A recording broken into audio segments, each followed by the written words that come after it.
আয়ুষ কবুল বলো। না, আমি এই বিয়ে করতে চাই না। আয়ুষ মুখ খুলো আর বলো কবুল, না হলে এখানেই তোমার ফোন ল্যাপটপ সব ভেঙে ফেলবো। আপনি পাগল নাকি? এটা আমার লাইফ। আর এখন থেকে তোমার লাইফ আমি। কবুল বলো। কবুল। তুমি কি এই ছেলেকে, আয়ুষ রহমানকে, তোমার স্বামী হিসেবে কবুল করেছো? কবুল। আমি তোমার বিরুদ্ধে পুলিশে যাব। যেতে পারো, কিন্তু মনে রেখো তোমার কলেজের সব ছবি ভিডিও আমার হাতে আছে। তুমি ব্ল্যাকমেইলার। আমি তোমার স্ত্রী। আপনি আমাকে বিয়ে কেন করলেন? আমি তো আপনাকে ভালোবাসি না। ভালোবাসা লাগবে না আয়ুষ, আমি যা চাই তা আমি পাই। মানে আমি আপনার কোনো প্রজেক্ট নাকি? ইচ্ছে হলেই তুলে নিয়ে বিয়ে করবেন? তুমি আমার কলেজের জুনিয়র ছিলে, তখন থেকে ঠিক করেছিলাম তোমাকে বিয়ে করব। কিন্তু আমি তো রাজি ছিলাম না। রাজি করানোর দায়িত্ব আমার, তোমার না। আপনি নিজের ইগো মেটাতে আমার জীবন নষ্ট করলেন। জীবন নষ্ট না, জীবন সাজালাম। সময় হলে বুঝবে। বুঝতে হলে আগে আমার মাথা ঠান্ডা হওয়া দরকার। চেষ্টা করো, কিন্তু মনে রেখো এখন থেকে তুমি আমার। কাজের হাত থেকে কাগজ নেওয়ার পর থেকেই আয়ুষ চুপচাপ বসে আছে এক কোণে, চোখে শুধু রাগ আর অভিমান। অনুষ্কা ধীর পায়ে এগিয়ে এসে ঘোমটা নামিয়ে মুখটা খুলে দেয়। আশা করি এখন আমার কথা শুনবেন, অনুষ্কা আপু। আপু না, এখন থেকে স্ত্রী বলবে। আমি যা বলছি তা শুনুন। আপনি কখনো আমার আশেপাশে আসবেন না, বলে দিলাম। কি সাহস? হ্যাঁ, সাহস আছে, কারণ আমি আপনাকে চাই না। অনুষ্কা ধীরে ধীরে উঠে এসে আয়ুষের কাছে দাঁড়ায়, চোখে কেমন এক চ্যালেঞ্জিং ঝিলিক। হঠাৎ আয়ুষ কিছু বুঝে ওঠার আগেই সে আয়ুষের শার্টের কলার চেপে ঠোঁটে কিস করে বসে। এটা কি? আমি তোমার সাথেই থাকবো সব সময়, যেখানে যাবে, যত দূরে যাবে আমি থাকবো তোমার পাশে। আপনি আমার জীবন জোর করে দখল করেছেন। না, আমি শুধু যা আমার সেটাকে নিজের করে নিয়েছি। আমি আপনার না। সময় ঠিক করে দিবে আয়ুষ, কিন্তু মনে রেখো আমার হাত থেকে কেউ তোমাকে ছিনিয়ে নিতে পারবে না। অনুষ্কার চোখে তখন এক অদ্ভুত দৃঢ়তা, আর আয়ুষের মনে জমে ওঠে হাজারো প্রশ্ন আর একরাশ ক্ষোভ। ঘরের ভেতরে যেন এক ঠান্ডা যুদ্ধে শুরু হয়ে যায়, যেখানে ভালোবাসা, রাগ আর জেদ মিলেমিশে নতুন এক গল্প বুনতে থাকে। সেদিন রাতে সেই টানটান পরিস্থিতির পর আয়ুষ আর অনুষ্কার জীবনের পাতা উল্টে গেল একেবারেই। আসলে দুজনের পরিচয় নতুন নয়, একই পাড়ায়, একেবারে পাশাপাশি দুই বাড়ি, শুধু মাঝখানে একটা লোহার গেট আর ছোট্ট রাস্তা। শৈশব থেকেই একে অপরকে দেখছে, কিন্তু খুব বেশি কথা হয়নি, কারণ অনুষ্কা সবসময় একরকম গম্ভীর, আত্মবিশ্বাসী আর কৃতিত্ব পরায়ণ মেয়ে। আয়ুষ তখনও স্কুলে আর অনুষ্কা পড়েছে কলেজে। সময় গড়াতে গড়াতে অনুষ্কা ভর্তি হয়ে শহরের নামকরা এক বিশ্ববিদ্যালয়ে। 2 বছর পর আয়ুষও একই বিশ্ববিদ্যালয়ে ভর্তি হয়, কিন্তু জুনিয়র হয়ে। সেখানে আসল খেলা শুরু। জুনিয়র হিসাবে আয়ুষ সবসময় সিনিয়রদের সম্মান করত, কিন্তু অনুষ্কা যেন অন্যভাবে তার দিকে তাকাতো। কখনো ক্যান্টিনে হঠাৎ বসে পড়া, কখনো লাইব্রেরিতে বই নিতে গিয়ে ইচ্ছাকৃত সামনে দাঁড়িয়ে যাওয়া, সবই অনুষ্কার অভ্যাসে পরিণত হয়।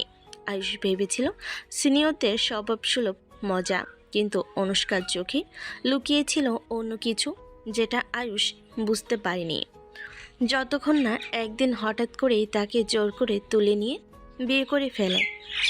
রাত তখন গভীর, বাইরে হালকা বাতাসে জানালার পর্দা দুলছে। অনুষ্কা খাটে বসে চুল খুলে আয়নার সামনে চিরুনি চালাচ্ছে, চোখে ঠোঁটে হালকা লালচে আভা।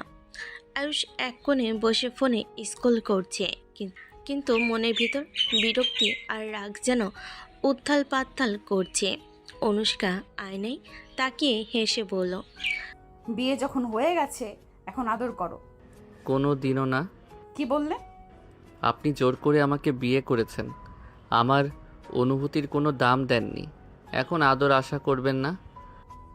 অনুভূতি সময়ের সাথে তৈরি হয়, আমি সেটা করাবো। আমি আপনাকে ভালোবাসি না আর কখনো ভালোবাসবো না। চ্যালেঞ্জ রইল আয়ুষ, একদিন তুমি নিজেই আমার কাছে এসে আদর চাইবে। আয়ুষ মুখ ফিরিয়ে নিলেও বুঝতে পারল এই মেয়ের জেদের সঙ্গে লড়াই সহজ হবে না। ঘরের ভেতরে তখনও অনুষ্কার সুগন্ধি ছড়িয়ে আছে, আর আয়ুষের মনে রাগের সাথে সাথে এক অদ্ভুত অস্থিরতা জন্ম নিচ্ছে। ফ্ল্যাশব্যাক 2 বছর আগে, রোদ ঝলমলে দুপুর, বিশ্ববিদ্যালয়ের ক্যান্টিনে চরম ভিড়। জুনিয়র আয়ুষ হাতে ট্রে নিয়ে একপাশে বসতে যাচ্ছিল, হঠাৎ কারোর সঙ্গে ধাক্কা লাগলো। ঠান্ডা কণ্ঠ ভেসে এলো। চোখে দেখে হাঁটতে পারেন না?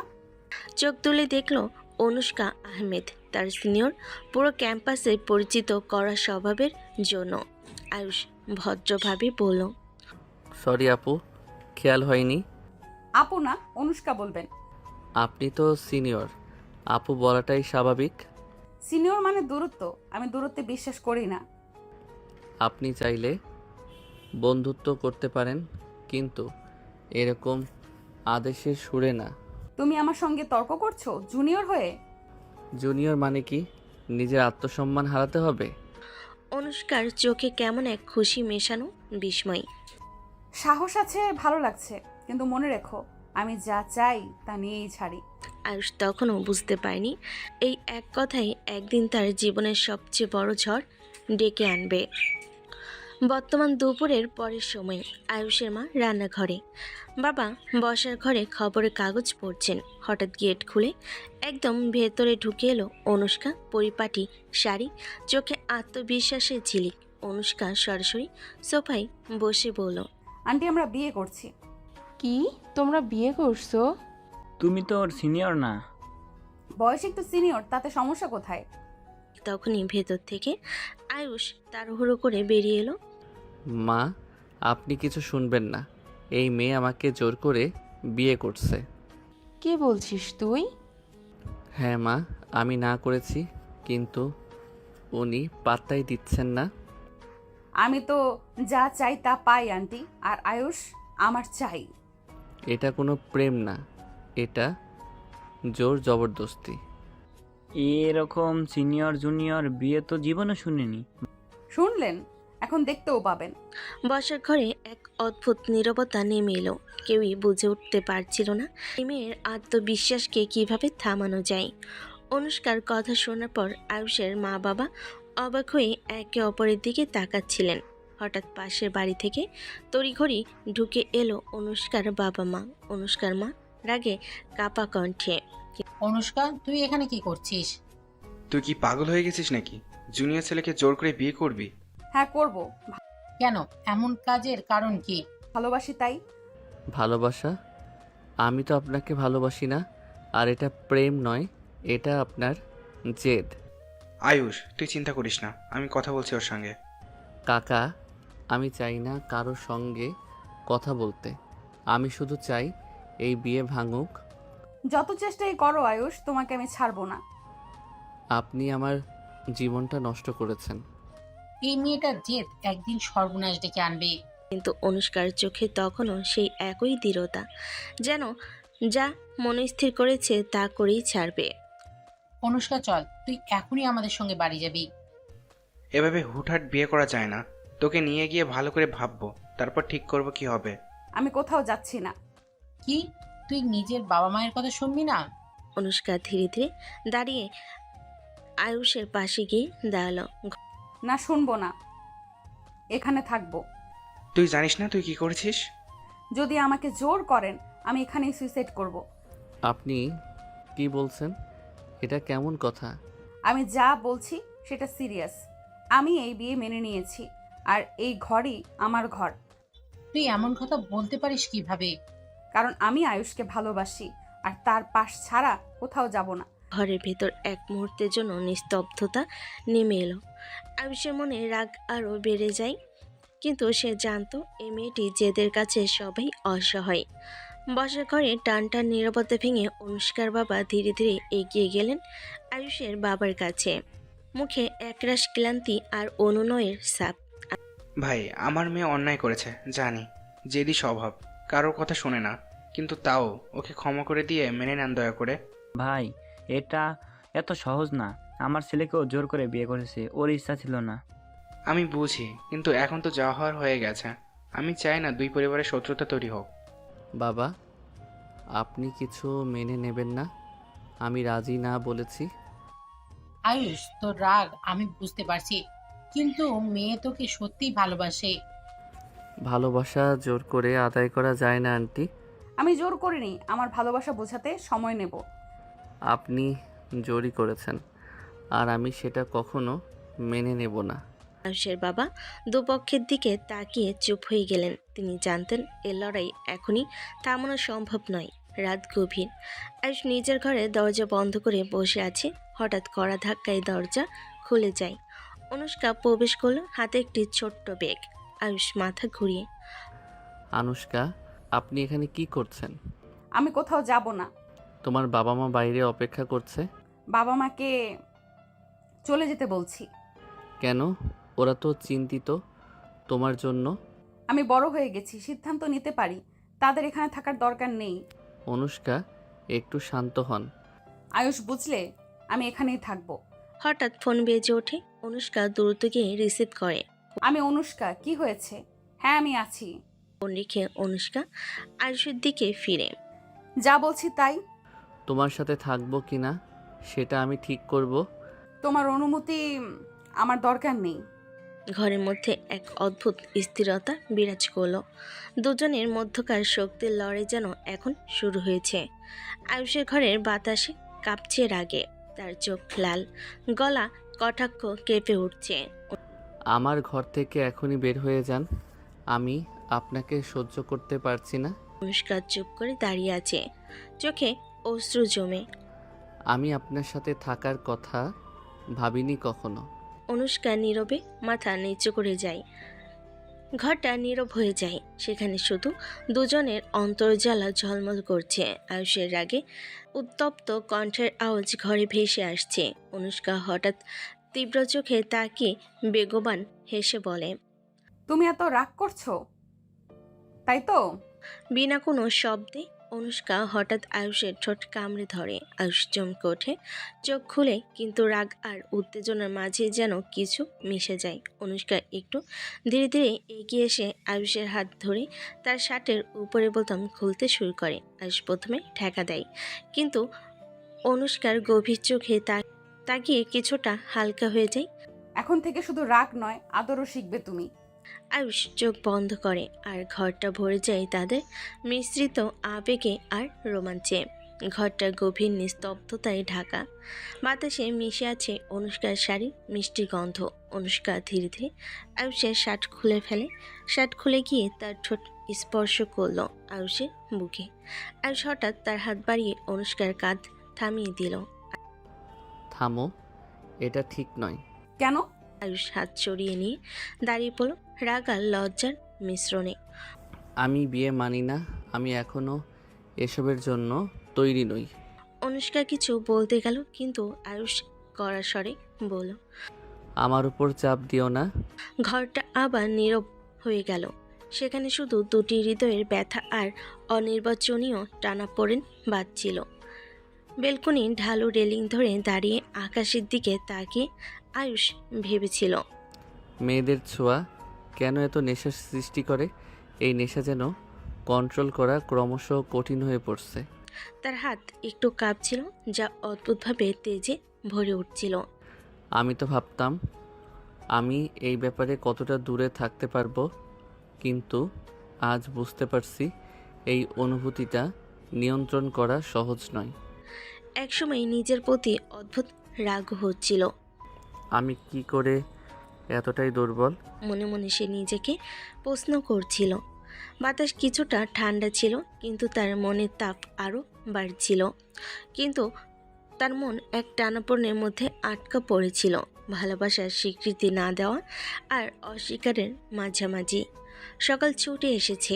অফিসের বিল্ডিংয়ের সামনে গাড়ি পার্ক করলো আয়ুষ। তার মুখে স্বাভাবিকের চেয়ে একটু বেশি ভাবনার ছাপ। অফিসে ঢুকে বসার ঘরে নিজের ডেস্কে গিয়ে বসলো। ল্যাপটপ খুললো, কিন্তু মন খালি না। বারবার মনে হচ্ছিল অনুষ্কার সেই হট অবরুদ্ধ চোখ আর ঠোঁট কামড়ানোর মুহূর্তগুলো। তার মনে বারবার প্রশ্ন ঘুরপাক খাচ্ছিল। আমি কি সত্যি তাকে এড়িয়ে থাকতে পারবো, বা কি চাই আমি আসলে? সহকর্মীরা হেসে কথাও বলল, কিন্তু আয়ুষের মন অন্য কোথাও। কিন্তু নিজেকে জোর দিয়ে কাজ শুরু করলো, কিন্তু চোখের কোণায় যেন কোনো এক অদৃশ্য ঝলকানি। রাতের অন্ধকার ঘিরে ধরে শহরটাকে। ঘরের দরজা ধীর পায়ে খুলে আয়ুষ ঢুকে পড়ল, কিন্তু অনুষ্কা শুয়ে আছে গভীর ঘুমে।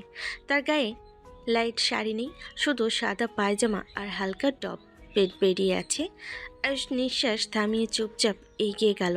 তার চোখ পড়ে অনুষ্কার বুকের দিকে, যেখানে শাড়ির ওজনের মিষ্টি স্পর্শ আর নেই। হঠাৎ মনে হলো বুকে এক অদ্ভুত কাঁপন, নেশার মতো এক অনুভূতি ভেতরে ঘুরছে, বলা যায় না এই নেশা কি।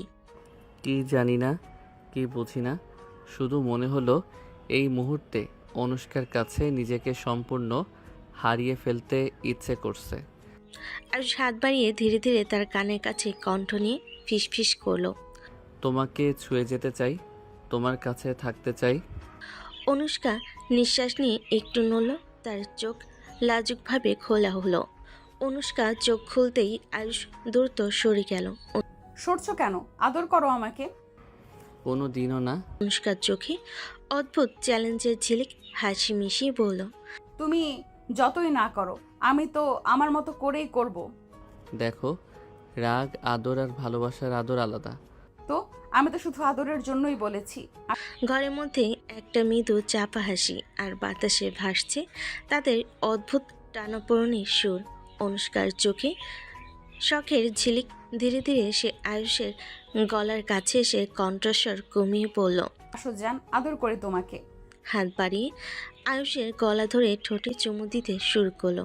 আয়ুষ অবাক হয়ে সরে গেল, মুখে রাগ আর লজ্জার মিশ্রণ। বন্ধ করো, আমি এসব পছন্দ করি না।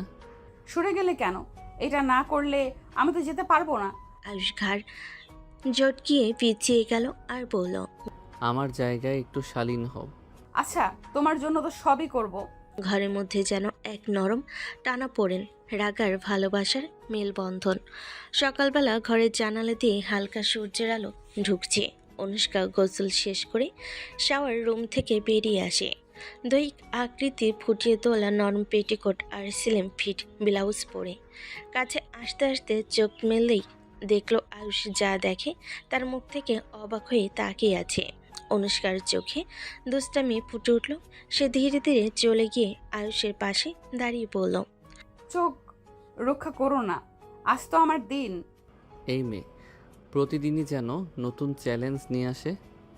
ঘরের মধ্যে হালকা হাসির শব্দ ভেসে এলো, আর নতুন দিনে শুরু হলো এক অদ্ভুত উত্তেজনায়। অনুষ্কার চোখ মেলে আয়ুষের দিকে তাকিয়ে বলল, আমাকে দেখে কেমন ফিলিংস হচ্ছে জান? আয়ুষ ঠোঁট কুটো দিয়ে সোজাসুজি চোখে চোখ রাখলো, দুর্বলতা দেখালো না। বেহায়া, এমন কথা বললে কিভাবে? আরে না, তোমার মতো বোকাদের জন্য তো বেহায়াই। আয়ুষ ধীরে ধীরে এগিয়ে এসে অনুষ্কার হাতে হাত বুলিয়ে ধরে চোখে মজা নিয়ে, তোমাকে কথা শুনতে বেশ লাগে বেহায়া, আজ থেকে বেশি বেশি বলবো। অনুষ্কার গাল লাল হয়ে গেল, হালকা হাসি মুখে, আর বলল, দেখবি এখন থেকে তোমাকে সারা দিন বেহায়া বানিয়ে রাখবো আমি। ঘরের মধ্যে সেই মিষ্টি টানা পড়েন, রাগ আর ভালোবাসার মিশেল। ঘরের বাতাস যেন জমে উঠল নতুন এক আবেগে। অনুষ্কা ধীরে ধীরে আয়ুষের মুখের খুব কাছে এসে ঠোঁট মিশিয়ে কিস করতে শুরু করলো। আয়ুষ প্রথমে কিছুটা বিরক্ত হলো, তার হাত নিচে থেকে অনুষ্কার কোমর ধরে টানে। আয়ুষ শরীরের তাপে হাত বুলাতে বুলাতে ফিসফিস করলো, তুমি জানো তুমি আমাকে এভাবে পাগল বানিয়ে দিচ্ছ। পাগল হলে? ঠিক তাই, আর তোমার কাছে নিজেকে সামলানো কঠিন হয়ে যাচ্ছে। আয়ুষের হাত ধীরে ধীরে অনুষ্কার কোমর থেকে ঘাড় পর্যন্ত বোলাতে লাগলো। দুজনের নিঃশ্বাস মিলেমিশে ঘরটার এক অন্যরকম গন্ধ ছড়িয়ে দিল। আয়ুষ ধীরে ধীরে অনুষ্কার গলার সাথে ঠোঁট মিশিয়ে নরম চুমু দিতে শুরু করলো। তার হাত বয়ে গেল অনুষ্কার কোমর ধরে নিচে বুকে স্পর্শ করলো। অনুষ্কার নিঃশ্বাস থেমে গেল, চোখ বন্ধ করে শরীরটি তার দিকে আকৃষ্ট হলো। আয়ুষ নিচে নামিয়ে ধীরে অনুষ্কার পেটে চুমু দিল। অনুষ্কার চোখ বুজে রেখে কণ্ঠে ফিসফিস করে বলল, আরও কাছে আসো। আয়ুষ একটু থমকে চোখ খুলে অনুষ্কার দিকে তাকালো। অনুষ্কার দৃষ্টিতে জলজল করছে এক অজানা আবেগ, যা তাকে আর সরে যাওয়ার সুযোগ দিল না। তারা একে অপরের আরও কাছে ঘেঁষে গেল। ঘরের মধ্যে ভেসে উঠল এক মিষ্টি অদ্ভুত উত্তেজনা। সকালবেলা সূর্যের নরম আলো ঘরে ঢুকেছে। আয়ুষ ঘুম থেকে উঠে চোখ ঘুরিয়ে দেয় চারিদিক। মন খানিকটা গণ্ডগোল, তার মুখ লাল, হাত হালকা কাঁপছে। ভুল করে কাছে এসেছি, ভুলে যান সব। যা খুশি করবে তা হবে না। কি? আমার সাথে থাকতে হবে, বুঝলে? আমি তো বললাম ভুল হয়ে গেছে। ভুল হলো না, এটা আমার ইচ্ছে, আর তুমি পালাবে না। আমি কিভাবে পালাবো? তোমার হাতটা ধরে রেখেছি তো। ঘরের বাতাসে একটা অদ্ভুত উত্তেজনা, আর দুই হৃদয়ে নীরব যুদ্ধ। আয়ুষের চোখে ঝলক, গভীর রাগ আর হতাশার মিশ্রণ। সে গলা শক্ত করে বলল, আপনি আমাকে জোর করে বিয়ে করছেন? এক হাতে তুলে ধরা আবেগ, আর এক হাতে চাপা ক্ষোভ। সে একটু ধীরে কিন্তু সে স্পষ্ট কণ্ঠে চেঁচিয়ে বলল, আর কাছে আসার জন্য এইসব সিরিয়াস করেছেন, তাই এসব হয়েছে। রাত গভীর, ঘরের বাতাসে হালকা শীতল হাওয়া বইছে। আয়ুষ নিজের আসনে বসে চোখ নামিয়ে লজ্জার রাগের মধ্যে ঘুরপাক খাচ্ছিল। আনুষ্কা ধীরে ধীরে তার পাশে এসে দাঁড়ালো, চোখে দৃঢ়তা আর ঠোঁটে ছোট্ট হাসি। যা খুশি বলো, আমার হয়ে থাকতে হবে। আমার কথার মানে বুঝতে পারছো? হ্যাঁ, কিন্তু কোনো কিন্তু না, আমি যা বলবো তাই হবে। আয়ুষ চুপ, মুখ থেকে কোনো শব্দ বের হলো না। তার চোখে এক অদ্ভুত অস্থিরতা, লজ্জার উত্তেজনার মিশ্রণ। অনুষ্কার চোখে এখন আর কোনো ভীতি নেই, শুধু এক অটল মনোভাব। সে জানে এই মুহূর্তে আয়ুষ যতই প্রতিবাদ করুক না কেন, শেষ পর্যন্ত সে তার হয়েই থাকবে। ঘরের নিস্তব্ধতা তাদের দুজনের আবেগের সঙ্গে মিলেমিশে এক অদ্ভুত টানাপোড়েন তৈরি করলো। আয়ুষের বুক কাঁপছে, কিন্তু সে জানে এই বেদনা, এই রাগ আর এই উত্তেজনা একদিন তাকে অনুষ্কার দিকে আরও টেনে আনবে। আয়ুষ অফিসের কক্ষে দরজা খুলে ঢুকলো, চোখে এখনও লজ্জার ক্লান্তির ছাপ। ডেস্কে বসে ফাইল দেখতে দেখতে মনে হচ্ছিল আজ মন একেবারে নেই। কলিগ এগিয়ে এসে চোখে মৃদু কৌতূহল নিয়ে বলল, মুখটা শুকনো কেন আয়ুষ? কি হয়েছে? কিছু না, শুধু একটু ক্লান্তি। কলিগ চোখ বেঁধে তাকালো, বুঝতে পারছে কিছু লুকানো টেনশন আছে। সত্যি বলো, তুমি তো জানো আমি সব বুঝতে পারি। আয়ুষ কাঁধ একটু উঁচু করে কিন্তু স্পষ্ট কিছু না বলে শুধু মৃদু মাথা নাড়ালো। আচ্ছা, আজকে মন খারাপ থাকলে কাজের চাপ কমিয়ে নিও। আমি দেখি সব ঠিকঠাক আছে কি না। আয়ুষ ধীরে ধীরে ফাইলের দিকে তাকালো, কিন্তু মনে মনে ভাবছিল, অনুষ্কার সঙ্গে আজ রাতের ঘটনা আবার মনে পড়ছে, তবে এতই নেশা কন্ট্রোল করা কঠিন। আয়ুষ ফাইল সাজাচ্ছিল, চোখ খেয়াল রাখছিল না। হঠাৎ কলিগ এগিয়ে এসে তার কাঁধের দিকে তাকালো। আচ্ছা, এই ঘাড়ে কামড়ের দাগটা কি? বিয়ে করেছো নাকি? আয়ুষ রেগে গেল, কিন্তু লজ্জা আরও বেশি। চোখ নামিয়ে মাথা হেলান, গলা কম্পয়মান হয়ে উঠল। আরে কিছু না, ভুল বুঝছেন। ভুল বোঝা না, কিন্তু এই দাগ কেমন? সরাসরি দেখছি। তেমন কিছু না। ঠিক আছে, তবে মনে রেখো অফিসে এসে এসব ঢেকে রেখো। আয়ুষ চুপ করে নিজের ডেস্কের দিকে তাকালো, মনে মনে ভাবলো, কতই না লজ্জা। অনুষ্কার সঙ্গে এমন মুহূর্তগুলো ভাবতেই কেমন যেন নেশা লাগছে। দিনের আলো নরম বাড়ির লিভিং রুমে অনুষ্কা ধীরে ধীরে বসলো। আয়ুষের মা পাশের ছোপে, চোখে একটু উদ্বেগের ছাপ। চাচি আমাকে মেনে নিতে পারছেন না কেন? আমি কি এত খারাপ? আয়ুষ তো মানে না। মানে না, কিন্তু আমি শুধু চাই ভালোবাসা দিয়ে মেনে নেওয়া। ঠিক আছে, সমস্যা নেই। শুধু আয়ুষ, সে একটু জেদি, সময় লাগবে। আমি ধৈর্য রাখবো চাচি, সে যতই জেদি হোক একদিন আমাকে মেনে নিবে। ঘরের মধ্যে নীরবতা ভেসে আসছে। আয়ুষের মা জানালেন মেয়েটি সত্যি দৃঢ় প্রতিজ্ঞ। সন্ধ্যার আলো ঘরের জানালা দিয়ে ঢুকছে। আয়ুষ অফিস থেকে ক্লান্ত হয়ে বাড়ি ফিরে এসেছে, চোখে রাগ আর কষ্টের চাপ। ডাইনিং রুমের কোণে অনুষ্কা বসে আছে, হাতে তাজা ঠান্ডা শরবতের গ্লাস। আয়ুষ, এখানে শরবত খাও, ক্লান্তি দূর হবে। আয়ুষ চোখে হালকা রাগ, মুখে লাল হয়ে গিয়ে বলল, এসব নাটক করে আমার মন পাবার চেষ্টা করবে না। আমি তো চাই শুধু তোমাকে আরাম দিতে। আরাম? আমার মন নষ্ট করে এখন আরাম দিতে আসছেন? না, না অনুষ্কা, তুমি যতই মিষ্টি নাটক করো আমি সহজে মন দেব না। আচ্ছা দেখবো তুমি কতক্ষণ পারো। আমি তবু বলছি এসব কৌশল কাজে আসবে না। অনুষ্কার হাসি আরও চ্যালেঞ্জিং হয়ে গেল। ঘরের মধ্যে এক অদ্ভুত উত্তেজনা ভেসে উঠল। রাগ, লজ্জা, মিষ্টির দ্বন্দ্ব এবং অদৃশ্য টানাপোড়েনের মিশেল। রাত নেমে এসেছে, ঘরের আলো নরম। আয়ুষ সোফায় বসে ক্লান্ত চোখে ফাইল সাজাচ্ছিল। অনুষ্কা ধীরে ধীরে তার কাছে এসে দুষ্টু হেসে বলল, রাতে তো আদর করেছো, এখনই ভুলে গেলে চলবে? আয়ুষ চোখ বড় করে তাকালো। লজ্জা আর রাগের মিশ্রণে মুখ লাল হয়ে গেল। আমাকে কাছে আসতে আপনি বাধ্য করছেন, আমি নিজে আসিনি। অনুষ্কা হাসি ধরে রাখতে পারল না, চোখে ঝিলিক। বাধ্য করছি না, আমি তো শুধু মনে করালাম যে তুমি রাতের কথা ভুলতে পারো না। মনে করালেও এসব নাটক করে আমার মন পাবেন না। অনুষ্কা ধীরে ধীরে তার পাশে বসে ঠোঁট মেলে চুপচাপ হেসে বলল, ঠিক আছে, তবে তুমি যতই রাগ করো আমি তো আমার মতো করেই থাকবো।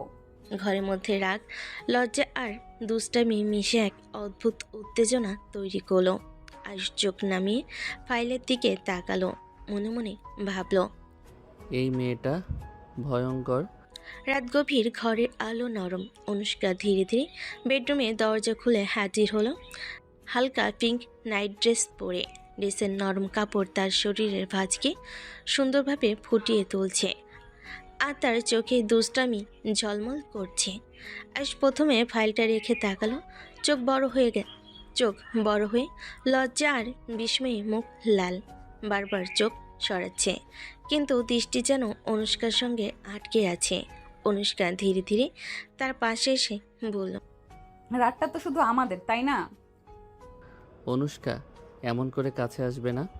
অনুষ্কা হেসে হাত দিয়ে তার হাত ধরে বলল, আমার কাছে আসো, একসাথে থাকি, খুব আদর করব। আয়ুষ চোখ নামিয়ে ফাইলের দিকে তাকালো, কিন্তু মনে মনে ভাবছে, এই মেয়েটা এমনভাবে আমাকে সবসময় পাগল বানাচ্ছে। অনুষ্কার দৃষ্টি স্পষ্ট, সে জানে আকর্ষণ দিয়ে আয়ুষকে কাছে টানা কঠিন হবে না। ঘরের মধ্যে ভেসে উঠল উত্তেজনা, লজ্জার অদ্ভুত টানাপোড়েনের মিশ্রণ। রাত গভীর, ঘরে আলো নরম। আয়ুষ চোপায় বসে ফাইলের দিকে তাকিয়ে তাকলো, মন পুরোপুরি নেই। অনুষ্কা ধীরে ধীরে এগিয়ে এসে তার চোখে মৃদু আবেগ আর ঠোঁটে হালকা হাসি নেই। ভালো না বাসো, কিন্তু আদর তো করতেই পারো। এই কথা বলার সঙ্গে সঙ্গে সে ধীরে ধীরে তার ঠোঁট আয়ুষের ঠোঁটে মিশিয়ে কিস করতে শুরু করলো। আয়ুষ প্রথমে অচেনা রকম অস্থির, চোখ বন্ধ করে হাত সামলাতে চেষ্টা করো, কিন্তু অনুষ্কার স্পর্শ তাকে পুরোপুরি আবদ্ধ করে ফেল। নিজেকে সামলানো যাচ্ছে না। অনুষ্কা ধীরে ধীরে তার কাঁধে হাত বুলিয়ে গলা আর পেছনের দিকে হাত রাখলো। তার চোখে দুষ্টু ঝিলিক যেন বলছে, তুমি পালাবার চেষ্টা করলে লাভ নেই। আয়ুষ ধীরে ধীরে থমকে গেল, চোখ খোলা রাখলো, কিন্তু মনে মনে জানলো অনুষ্কার কাছে নিজেকে প্রতিরোধ করা সম্ভব নয়। ঘরের মধ্যে হালকা নিঃশ্বাস, ঠোঁটে ছোঁয়া আর মৃদু রোমান্টিক উত্তেজনায় সুর ভেসে উঠল। রাত গভীর, ঘরের আলো নরম। অনুষ্কার ঠোঁটের স্পর্শে আয়ুষ প্রথমে অস্থির হয়ে উঠেছিল, কিন্তু ধীরে ধীরে সে নিজেকে সামলাতে পারল না। আয়ুষ হাত বাড়িয়ে অনুষ্কার কোমর টেনে নিল নিজের দিকে। তুমি জানো তুমি আমাকে পাগল বানাচ্ছ। আর তুমি কি করবে আয়ুষ? আয়ুষ ঠোঁটগুলো ধীরে ধীরে অনুষ্কার কপালে, গলায় আর কাঁধে বলিয়ে দিতে লাগলো। তার হাত অনুষ্কার কোমর থেকে ধীরে ধীরে পেছনে বোলাতে লাগলো। মনে ভাবলো, আমি কেন এতদিন ধরে নিজের আবেগকে ধরে রাখছিলাম। অনুষ্কা চোখ বন্ধ করে অনুভব করলো তার নিঃশ্বাস স্পন্দিত, শরীর আর মনের সঙ্গে মিলেমিশে উত্তেজনা বাড়ছে। আয়ুষের কণ্ঠে আয়ুষ কণ্ঠে ফিসফিস করলো। তোমার কাছে আমি পুরোপুরি হারাতে চাই। দুজনের নিঃশ্বাস মিলেমিশে ঘরটায় ভেসে এলো এক অদ্ভুত উত্তেজনা, রাগ, লজ্জা আর গভীর আবেগের মিশ্রণ। এবার আদর শুধু একপাক্ষীয় নয়, আয়ুষ নিজে থেকেও শুরু করেছে। সকালের নরম আলো ঘরে ঢুকছে। আয়ুষ ডেস্কে বসে চা নিয়ে ব্যস্ত, চোখে হালকা ক্লান্তি আর লজ্জার ছাপ। অদ্ভুত, হঠাৎ অনুষ্কা ধীরে ধীরে এগিয়ে এসে দুষ্টু হাসি দিয়ে বলল। আয়ুষ, আজ আরো আদর করতে চাই তোমাকে। আয়ুষ চোখ বড় করে তাকালো, মুখ লাল হয়ে কণ্ঠে একটু রাগ মেশানো। শরীর দিয়ে আটকাতে চাচ্ছেন আমায় কি? না, কিন্তু শরীর থেকেই মনে প্রবেশ করবে একদিন। আয়ুষ অবাক হয়ে লজ্জার উত্তেজনার মিশ্রণে মাথা ঝুঁকালো। তুমি কি এমন কথার মানে বোঝো? অনুষ্কা ধীরে ধীরে তার পাশে বসলো, চোখে অদ্ভুত চ্যালেঞ্জ। বোঝার মতো হবে ঠিক একদিন। ঘরের মধ্যে হালকা নিঃশ্বাস, উত্তেজনা আর দুষ্টামি মিশলে এক অদ্ভুত টানাপোড়েন তৈরি করলো। আয়ুষ চুপ, কিন্তু মনে মনে জানলো অনুষ্কার সঙ্গে প্রতিদিন এমন মুহূর্ত তাকে আরও টানে। সকালের আলো নরমভাবে ঘরে ঢুকছে। ডাইনিং টেবিলে আড়ম্বর নেই, কিন্তু হালকা পারিবারিক মেজাজ ভেসে আছে। আয়ুষ চামচ হাতে বসে নাস্তা খাচ্ছে। অনুষ্কা পাশে বসে তার দিকে ছোট্ট দুষ্টু চোখে তাকাচ্ছে। আয়ুষ, তোমার কাজের চাপ কম থাকলে খেয়ে যেও। ঠিক আছে মা, একটু খেয়ে অফিসে চলে যাচ্ছি। তুমি খেয়েছো তো? না খেলে অফিসে ক্লান্ত হবে। হ্যাঁ, ঠিক আছে। আয়ুষ দ্রুত নাস্তা শেষ করলো, নিজের ব্যাগ নিল। অনুষ্কার চোখে দুষ্টু ঝিলিক দিয়ে বলল। আজকে অফিসে বসে আমার কথা মনে করবে বারবার, না হলে কিন্তু বিরক্ত করব। লজ্জা নাই, কোথায় কি বলতে হয় জানেন না? পরিবার সবাই হেসে উঠল। আড্ডার মধ্যে ছোট্ট হাসি আর আদরের মুহূর্ত ভেসে উঠল। আয়ুষ তখন ঘর দিয়ে বেরিয়ে গেল, অফিসের জন্য রাস্তায় নামলো। আয়ুষ ঘর থেকে বেরিয়ে গেলেই অনুষ্কা ধীরে ধীরে আয়ুষের মায়ের দিকে মুখ ঘোরালো। চাচির চোখে হালকা বিস্ময়, কিন্তু মৃদু হাসি আছে। চাচি, অনেকদিন হলো আমি অফিসে যাচ্ছি না। হ্যাঁ, তুই কি বলছিস? এবার আমার অফিস যেতে হবে, তাই আমি চাই ভালোভাবে সব ঠিকঠাক রাখি। ঠিক আছে মেয়ে, দেখছি তুমি ঠিকঠাক মতো সামলাতে পারছো কি না। অবশ্যই চাচি, আমি নিজের দায়িত্ব ঠিকভাবেই জানি। ঘরের মধ্যে হালকা হাসি আর শান্তি ভেসে উঠল। অনুষ্কা নিজেও মৃদু গম্ভীর হয়ে জানালো সে এখন শুধু নিজের নয়, পারিবারিক দায়িত্ব সামলাবে। অনুষ্কা ডাইনিং থেকে বেরিয়ে এসে নিজের অফিসের জন্য রেডি হলো। হালকা ফর্মাল শার্ট, স্কার্ট আর নরম লাল লিপস্টিক, সব ঠিকঠাক। তিনি ধীরে ধীরে ঘরের দরজা বন্ধ করে বলল। চাচি, আমি অফিসে যাচ্ছি। ঠিক আছে, যা। কেউ জানে না অনুষ্কা আসলেই চাকরি করছে। প্রতিটি পদক্ষেপ, প্রতিটি হাসি সবই বাইরে দেখাবে যেন সে শুধু পারিবারিক কাজ করছে, কিন্তু সত্যি কথা সে ধীরে ধীরে নিজের ক্যারিয়ার সাজাচ্ছে, নতুন দুনিয়ার পথে পা বাড়াচ্ছে। রাস্তা দিয়ে অফিসের দিকে এগোতে থাকলো অনুষ্কা, চোখে দৃঢ়তা, মনে একটা ছোট্ট দুষ্ট ঝিলিক। অফিসে ঢুকতেই কোলাহল আর কিবোর্ডের শব্দ চারিদিকে ভেসে আসছে। অনুষ্কা নিজের ডেস্কে বসার আগে পাশের কলিগ রুবি এগিয়ে এলো। আরে অনুষ্কা, তুমি এতদিন ছুটিতে ছিলে কেন? অফিসে সবাই ভাবছিল কোথাও উদা হয়ে গেলে। অনুষ্কা হালকা হাসি দিয়ে চুল ঠিক করে বলল। বিয়ে হয়েছে, তাই একটু ব্যস্ত ছিলাম। ওহ, তাই নাকি? কাকে বিয়ে করেছো? অফিসে জানাবে না? বলবো, সময় হলে সবাই জানবে। আচ্ছা, বুঝলাম। তবে তোমার মুখে সেই নতুন নববধূর ঝিলিক আছে। অনুষ্কা মৃদু হাসি দিয়ে নিজের চেয়ারে বসে ল্যাপটপ খুলল। আয়ুষ যদি এখন জানতো আমি অফিসে বসে ওর কথা ভাবছি, তাহলে রাগে আগুন হয়ে যেত। সন্ধ্যার হালকা আলোয় শহরের রাস্তাগুলো ব্যস্ত, গাড়ির হর্ন, মানুষের হাঁটার শব্দ, সব মিলিয়ে এক ধরনের কোলাহল। অনুষ্কা তার অফিস ব্যাগ কাঁধে নিয়ে বাড়ি ফেরার পথে হঠাৎই এক রেস্টুরেন্টের সামনে চোখ আটকে গেল। কাচের ভেতর দিয়ে দেখল আয়ুষ হালকা হাসি মুখে সামনে টেবিলে বসা এক অচেনা মেয়ের সাথে কথা বলছে। মেয়েটির হাতে ফাইল, কিন্তু অনুষ্কার চোখে ফাইলের চেয়ে চোখ বড় হয়ে উঠল সেই হাসি। এই হাসি তো আমার জন্য দেয় না কখনো। আর এই মেয়ে কে? এক মুহূর্ত দেরি না করে রেস্টুরেন্টের দরজা ঠেলে ঢুকে গেল অনুষ্কা। পাশের টেবিলগুলোতে থাকা মানুষ থেমে তাকালো, কারণ অনুষ্কার চোখে আগুন আর মুখে তীব্র রাগ। আয়ুষ, এটা কে? আর তুমি এখানে ওর সাথে কি করছো? মেয়েটি হতভম্ব, কেবল ফাইলটা শক্ত করে ধরল। অনুষ্কা মেয়েটির দিকে তাকিয়ে বলে, তুমি জানো তো যার সাথে বসে আছো সে আমার স্বামী। নিজের লজ্জা নেই? আমি আমি শুধু চুপ, বেশি কথা বলো না। তোমার জায়গা অন্য কোথাও, আমার স্বামীর সাথে নয়। এতক্ষণ নীরবে বসে থাকা আয়ুষ অবশেষে চেয়ার থেকে উঠে দাঁড়ালো, চোখে রাগ স্পষ্ট। অনুষ্কা, তুমি কি পাগল হয়ে গেছো? উনি আমার ক্লায়েন্ট। আমি অফিসের প্রজেক্ট নিয়ে কথা বলছি। অনুষ্কা এক মুহূর্ত থমকালো, কিন্তু রাগের উত্তাপ তখনও কমেনি। ক্লায়েন্ট হোক বা অন্য যে কেউ, আমার স্বামীর সাথে এইভাবে বসা আমি মেনে নিব না। তোমার এই সন্দেহ আর নাটক একদিন আমার মান সম্মান শেষ করে দিবে। মেয়েটি চুপচাপ দাঁড়িয়ে ফাইল হাতে নিয়ে চলে গেল। রেস্টুরেন্টের ভিতরে এক ধরনের অস্বস্তিকর নীরবতা নেমে এলো। আয়ুষ আর অনুষ্কা দুজনেই দাঁড়িয়ে, চোখে রাগ আর ভুল বোঝাবুঝি ঝড়। রাতের শহর যেন দিনের কোলাহল ভুলে শান্ত হয়ে গেছে, কিন্তু আয়ুষ আর অনুষ্কার বাড়ির ভেতরে সেই শান্তি নেই। সেখানে জমে আছে রাগ, অভিমান আর অব্যক্ত কষ্ট। অনুষ্কা ধীরে বেডরুমে ঢুকলো। আয়ুষ জানালার পাশে দাঁড়িয়ে বাইরে তাকিয়ে আছে, চোখে বিরক্তি। আয়ুষ, আমি সরি। আজ রেস্টুরেন্টে যা করেছি আমি ভুল করেছি। তার গলায় অনুশোচনা স্পষ্ট, কিন্তু মুখে এখনো একটুখানি দুষ্টামি লেগে আছে। সে জানে যতই রাগ হোক আয়ুষ তাকে এড়িয়ে যেতে পারবে না। আয়ুষ ধীরে ঘুরে দাঁড়ালো, চোখে প্রচণ্ড রাগ। সরি বললেই সব শেষ হয়ে যায় নাকি? আপনি কি জানেন আজ আপনার সেই আচরণের জন্য আমার পেশাগত ইমেজ নষ্ট হতে পারত? আমি স্পষ্ট বলছি, আপনি আমার থেকে দূরে থাকবেন। দূরে থাকবো মানে? বিয়ে হয়ে গেছে, একসাথে নিচে থাকি, দূরে থাকা কি আর সম্ভব?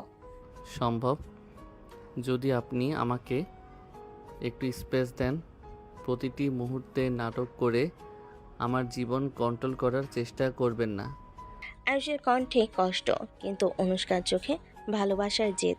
সে ধীরে আয়ুষের কাছে এগিয়ে এসে বলল, তুমি যতই দূরে রাখতে চাও আমি ততই তোমার কাছে আসবো। রাত গভীর, শোবার ঘরে মৃদু আলোর চারপাশে এক ধরনের নীরবতা নেমে আছে।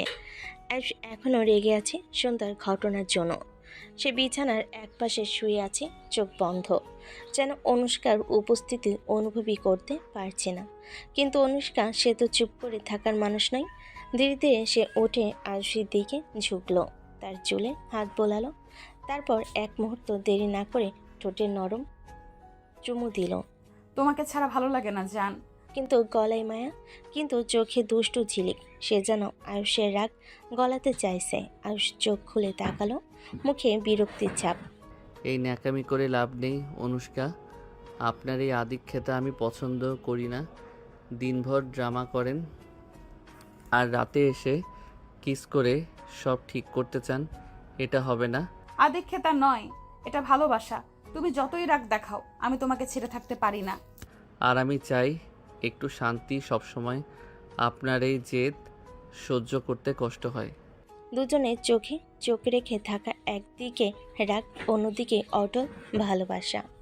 রাত আরও গভীর হলো, কিন্তু তাদের মধ্যকার টানাপোড়েন যেন কমল না, বরং আরও জটিল হয়ে উঠল।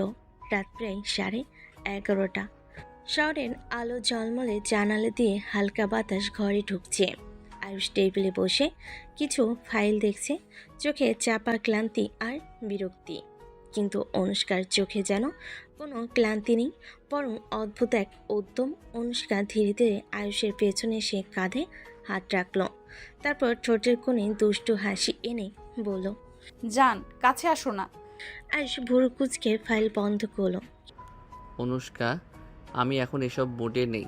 দিনভর মাথা খারাপ হয়ে গেছে। আপনি একটু শান্তিতে থাকতে দিতে পারেন না? কিন্তু অনুষ্কা কি কখনো না শুনেছে? সে পাত্তা দিয়ে আয়ুষের গলা জড়িয়ে ধরে চুলে আঙ্গুল চালালো। তুমি যতই রাগ দেখাও আমি তো তোমারই, আর তোমাকে ছাড়া আমার ভালো লাগে না। সে কথা শেষ করতেই আয়ুষের গালে নরম চুমু দিল, তারপর কানে ফিসফিস করে কিছু বলল, যা আয়ুষকে আরও অস্বস্তিতে ফেলে দিল। অনুষ্কা, আপনি কি বুঝতে পারছেন না আমি বিরক্ত হচ্ছি? এভাবে জোর করে কাছে আসা ভালো লাগে না আমার। কিন্তু অনুষ্কা থামল না, বরং আরও কাছে এগিয়ে এলো, তার আঙ্গুল আয়ুষের আঙ্গুলে জড়িয়ে ধীরে ধীরে ফাইল নামিয়ে রাখলো। তুমি যতই না বলো, আমার মন চায় তোমাকে আদর করতে। তুমি চাইলেও আমাকে আটকাতে পারবে না। রুমের বাতাসে এক অদ্ভুত চাপা উত্তেজনা। আয়ুষ মুখ ঘুরিয়ে নিতে চেষ্টা করলো, কিন্তু অনুষ্কার হাত তার মুখের পাশে এসে দাঁড়ালো। একটুখানি ফাঁক, আর তারপর ঠোঁট ছুঁয়ে গেল ঠোঁটে। আয়ুষ দীর্ঘশ্বাস পেল, রাগ যেন ধীরে ধীরে কোথাও মিলিয়ে যেতে লাগলো। রাতের নীরবতা যেন ঘরের ভেতর এসে থেমে আছে। আয়ুষের মুখে এখনও বিরক্তির ছাপ, কিন্তু অনুষ্কার চোখে তীক্ষ্ণ চাহনি, যেন এই দূরত্ব আর সহ্য হচ্ছে না। জান, একটু কাছে আসো, আদর করো, সব ভুলে যাবে। আয়ুষ কিছু বলতে যাচ্ছিল, কিন্তু তার আগেই অনুষ্কা দুহাতে মুখটা ধরে ঠোঁটে চুমু কিস করতে লাগলো। প্রথমে আয়ুষ নড়চড়ে সরে যেতে চাইলো, কিন্তু সেই উষ্ণতা, সেই কাছে টানার শক্তি তার মনকে টলিয়ে দিল। কিছুক্ষণের মধ্যেই দুজনের ঠোঁট একে অপরকে খুঁজে নিতে লাগলো, ধীরে ধীরে গভীরভাবে।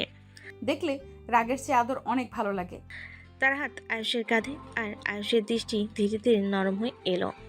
কথা থেমে গেল, শুধু নীরবতা আর হৃদস্পন্দনের শব্দ। মুহূর্তটা যেন দীর্ঘ হয়ে উঠল, যেন তারা ভুলে গেল চারপাশের অন্য কিছু।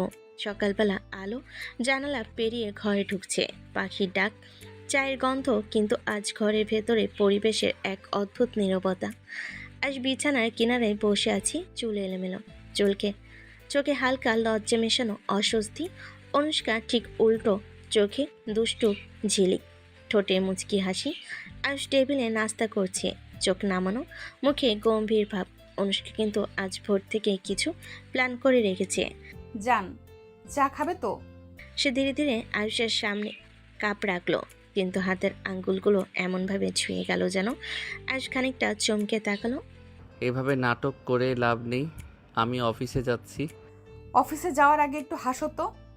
এত গম্ভীর মুখে বের হবে? তোমার তো হাসি খুব সুন্দর।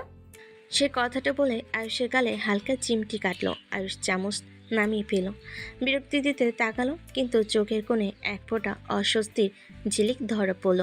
শোনো, সারাদিন তো দূরে থাকো, এখন 1 মিনিট সময় দিলে কি ক্ষতি?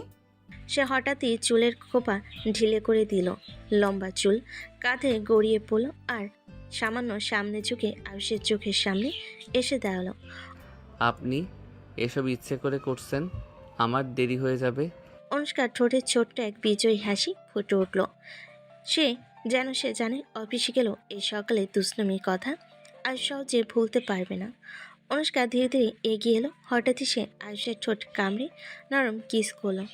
সারাদিন আমার কথা মনে রাখবে, না হলে রাতে আরও কামড় দেবো। জান।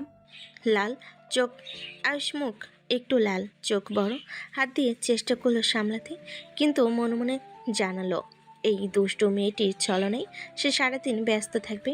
অনুষ্কার কাঁধে হাত রেখে সে কেবল দীর্ঘশ্বাস ফেল। অনুষ্কা, এই দুষ্টুমি ঠিক নয়। আপনি সারাদিন আমাকে ভুলে যেতে দেবেন না, তাই তো? না, ভুলতে পারবে না, আর চাইলে সারা দিনেও ভুলবে না। ঘরের নীরবতা, কিন্তু মনে মনে আগুন। অফিসের আগে এই ছোট্ট লড়াই তাদের মধ্যে টানাপোড়েন তৈরি করলো। দুপুরে হালকা আলো অফিসের কাছের জানালা দিয়ে ঢুকছে।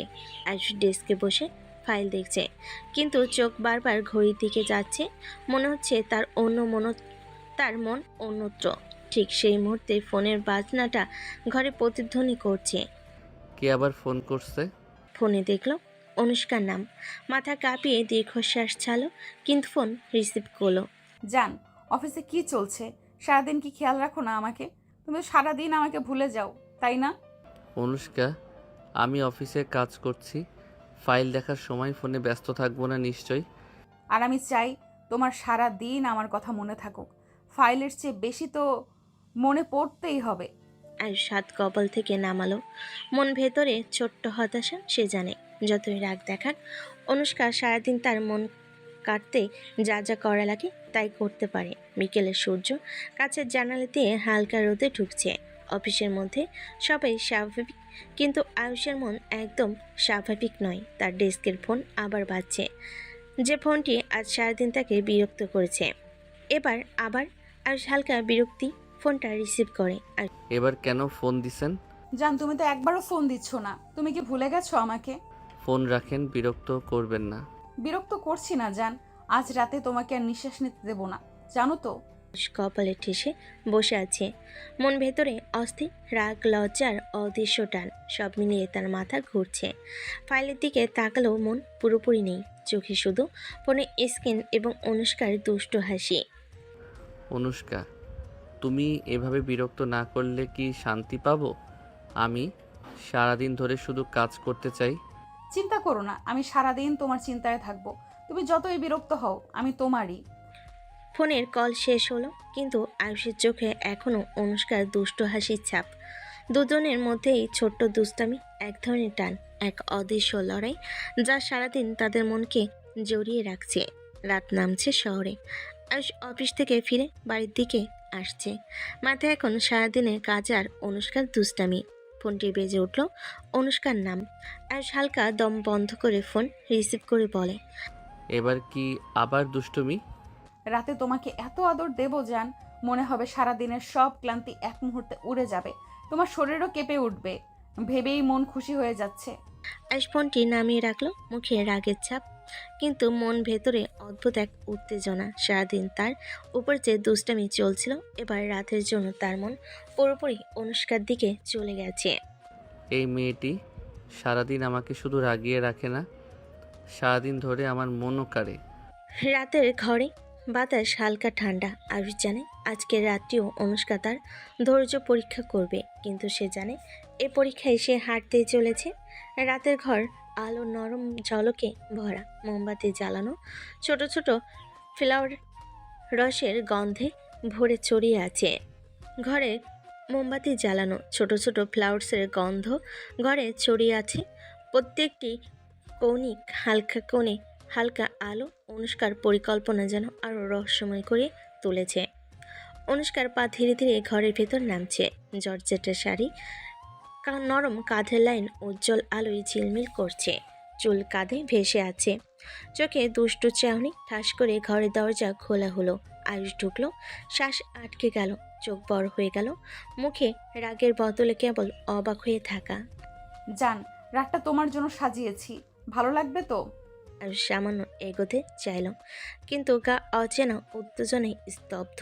মন ভেতরে জানছে এই রাত, এই মুহূর্ত আর অনুষ্কার উপস্থিতি তাকে সহজে ছাড়বে না। অনুষ্কা, তুমি কি সবসময়ই এইভাবে আমাকে অবাক করতে চাও? হ্যাঁ, আর আজ রাতটা তোমার জান, তুমি শুধু এখানে থাকো। ঘরে এখন শুধু আলো, ফুলের গন্ধ আর দুজনের চোখের টান। আয়ুষের মন ভেতরে কাঁপছে, ভালো লাগা আর রাগের মধ্যে এক অদ্ভুত মিশ্রণ। রাতটারও দীর্ঘ হতে চলেছে। রাতে ঘর নীরব, শুধু মোমবাতির হালকা ঝলক, ফুলের গন্ধ ঘরে ভেসে আছে, আর বাতাসে ভেসে আছে রাতের শান্তি। অনুষ্কার চোখে দুষ্টু ঝিলিক, ঠোঁটের কোণে ছোট্ট হাসি। আয়ুষ কয়েক সেকেন্ড দাঁড়িয়ে রইল, নিঃশ্বাস চেপে ধরে, মন ভেতরে অস্থির, গা অজানা উত্তেজনায় কাঁপছে। আর ধীরে ধীরে এগিয়ে চোখে লজ্জার উত্তেজনা মিশিয়ে বলল, অনুষ্কা, তুমি এত সুন্দর, আমার জন্য রাতটা সাজানো আমি ভাবতেই পারিনি। জান, রাতটা শুধু আমার নয়, আমার, তোমার, আমাদের জন্য। চলে এসো কাছে। আর ধীরে ধীরে তার দিকে এগোলো। দুজনের চোখ একে অপরের দিকে ঝরে আছে, শরীরে এক অদৃশ্য টান যা তাদের থামাতে দেয় না। ঠোঁটের কাছে ঠোঁট, প্রথম স্পর্শে কিস। তোমার হাত, তোমার স্পর্শ সবই আমার পাগল পাগল লাগে। জান, সারা দিনের এই অপেক্ষা শেষ, এবার শুধু আমরা। অনুষ্কা, আমি তোমার কাছে, এত কাছে আমি ভুল করব না, আর তোমাকে কখনো ছাড়বো না। ঠোঁটের প্রথম ঠোঁটের স্পর্শ আর চোখের কথা, দুজনের হৃদয় একে অপরের সাথে মিলছে। প্রতি কিসে যেন একে অপরকে আরও কাছে টানছে। শ্বাসের মধ্যেও কথা আর চোখের মধ্যেও কথা। অনুষ্কার হাত আঙ্গুলে আঙ্গুলে জড়ি। আয়ুষ ধীরে ধীরে ঘাড়ে হাত রাখলো। অনুষ্কার ফিসফিসে কাঁধের উপর ঠোঁট রাখে, বলে, আমি শুধু তোমার জন্য সারাদিনের এই রোম্যান্সের জন্য অপেক্ষা করেছি। জান, তুমি ছাড়া আমি শূন্য। রাতের ঘর ভরা ভালোবাসা, উত্তেজনা আর অদৃশ্য টানের গল্প। আয়ুষ আর অনুষ্কা একে অপরের কাছে হারাচ্ছে, কথা কম, অনুভূতি বেশি। এটাই রাতের মধুর নীরব রোমান্টিক মুহূর্ত। রাত নীরব, মোমবাতির আলো ঘর জুড়ে হালকা ঝলক ছড়াচ্ছে। দুজনই একে অপরের দিকে হাত বাড়িয়ে ধরেছে, শ্বাস থেমে, চোখে চোখের খেলা। জান, তোমার স্পর্শে আমি সব ভুলে যাই। আজকের রাতটা শুধু আমাদের, সারা দিনের জন্য, সারা জীবনের জন্য মনে রাখবো। অনুষ্কা, তুমি এত কাছে, আমার মনটা শুধু তোমারই জন্য ধুকছে। অনুষ্কার হালকা হাসি দিয়ে মাথা ঘষে আয়ুষের কাঁধে। তুমি জানো, তুমি ছাড়া আমি অসম্পূর্ণ। তুমি যে পাশে থাকবে তা মনে হলে সব ভয় দূরে চলে যায়। আমি কখনো ভাবিনি এত ভালোবাসবো। তোমার হাত, তোমার চোখ সবই আমার জন্য। আজ রাতে শুধু তোমাকে দেখবো জান। আমি চাই তুমি আমার সমস্ত ভালোবাসা অনুভব করো। দুজন একে অপরের হাত ধরে, মুখে ছোট্ট হাসি, চোখে অদ্ভুত উত্তেজনা, কথা কম, অনুভূতি বেশি। প্রতি স্পর্শে, প্রতি চোখের ঝলকে তারা একে অপরের আরও কাছে টানছে। আয়ুষ আর অনুষ্কা একে অপরের চোখে চোখ রাখছে, হাত একে অপরের হাতে, নিঃশ্বাস থেমে থেমে। অনুষ্কা, তুমি এত কাছে, আমার নিঃশ্বাস বন্ধ হয়ে যাচ্ছে। অনুষ্কা সামান্য ঠোঁট কামড়ে কিস করে ফিসফিসে বলে। আমি চাই সারা জীবন এইভাবে থাকো। আয়ুষ ধীরে ধীরে তার ঠোঁট অনুষ্কার ঠোঁটের সাথে মিলিয়ে কিস করে। অনুষ্কা প্রতি স্পর্শে উত্তেজিত, চোখ বন্ধ করে মন খুলে দিয়েছে। প্রতি কিসে, প্রতি স্পর্শে তারা একে অপরের কাছাকাছি আসে। জান, তোমার হাত, তোমার ঠোঁট সবই আমাকে মনে করিয়ে দিচ্ছে তুমি আমার। আমি চাই শুধু তোমাকে। তোমার প্রতিটি হাসি, প্রতিটি স্পর্শ আমার মনে থাকবে সারা জীবন। আজ অনুষ্কার হাত ধরে ঠোঁট, গলা, কাঁধ প্রতি স্পর্শে ছোট ছোট আদর করে। অনুষ্কার চোখে ঝিলিক হাসি আর ছোট্ট ফিসফিসি কথাই তার একে অপরের সাথে হারিয়ে যাচ্ছে। রাতটা এখন শুধু তাদের, কথা কম, অনুভূতি বেশি। সকালে রোদ ঘরে ঢুকছে, হালকা আলোয় সব কিছু নরমভাবে ঝলমল করছে। বাথরুমের ভেতরে ভাপা বাতাস আর পানির খেসারত। অনুষ্কা, তুমি সবসময় এত দুষ্টুমি করছো জান। এভাবে সকালে শুরু করলে। আচ্ছা, তাহলে কি তুমি আমাকে ছাড়ছো? আমি চাই সকালের শুরুটা তোমার সাথে কাটাই। আর নরমভাবে তার দিকে এগোলো, হাত দিয়ে অনুষ্কার কোমর হাত ধরলো। পানির ভেজা বাতাসে দুজনের মন মিলছে, চোখে চোখে ছোট ছোট হাসি। অনুষ্কা ফিসফিসিয়ে ঠোঁট সামান্য স্পর্শ করে অনুষ্কার গালে। জান, সকালটা এইভাবে কাটলে সারাদিন ভালো লাগবে। আমি শুধু চাই তুমি সবসময় আমার পাশে থাকো। পানির মধ্যে ধীরে ধীরে হাত, চোখের খেলা, নরম হাসি। সকালে নীরব ঘরে তারা একে অপরকে আদর করছে, কথা কম, অনুভূতি বেশি। প্রতি চোখের ঝলকে রোমাঞ্চের মধুর মুহূর্ত জ্বলে উঠছে। অনুষ্কা, তোমাকে কাছে পেয়ে এই মুহূর্তে মনে হচ্ছে সব কিছু থেমে গেছে, শুধু তুমি আর আমি। জান, আমি চাই এই মুহূর্তটা কখনো শেষ না হোক। আজ প্রতিটি স্পর্শের সতর্ক, কিন্তু চোখে অদ্ভুত এক নেশা। প্রতি পানির ফোঁটা, প্রতি হাসি, প্রতি ছোট্ট স্পর্শ তার মনকে পুরোপুরি বয়ে নিয়ে যাচ্ছে। হাতে হাত হাত ধরে, হাত চোখে চোখ, হৃদয় গভীরভাবে যুক্ত হচ্ছে। আমি এই নেশার ভিতর থেকে ছাড়ছে না। তুমি কাছে থাকলে, শুধু তোমাকে দেখলেই মন শান্ত হয়। আমি চাই সারা জীবন এইভাবে তুমি আমার পাশে থাকো। আমার জন্য এই নেশা শুধু তুমি। ঘরটা ভাপা বাতাসে ভরা ভালোবাসা।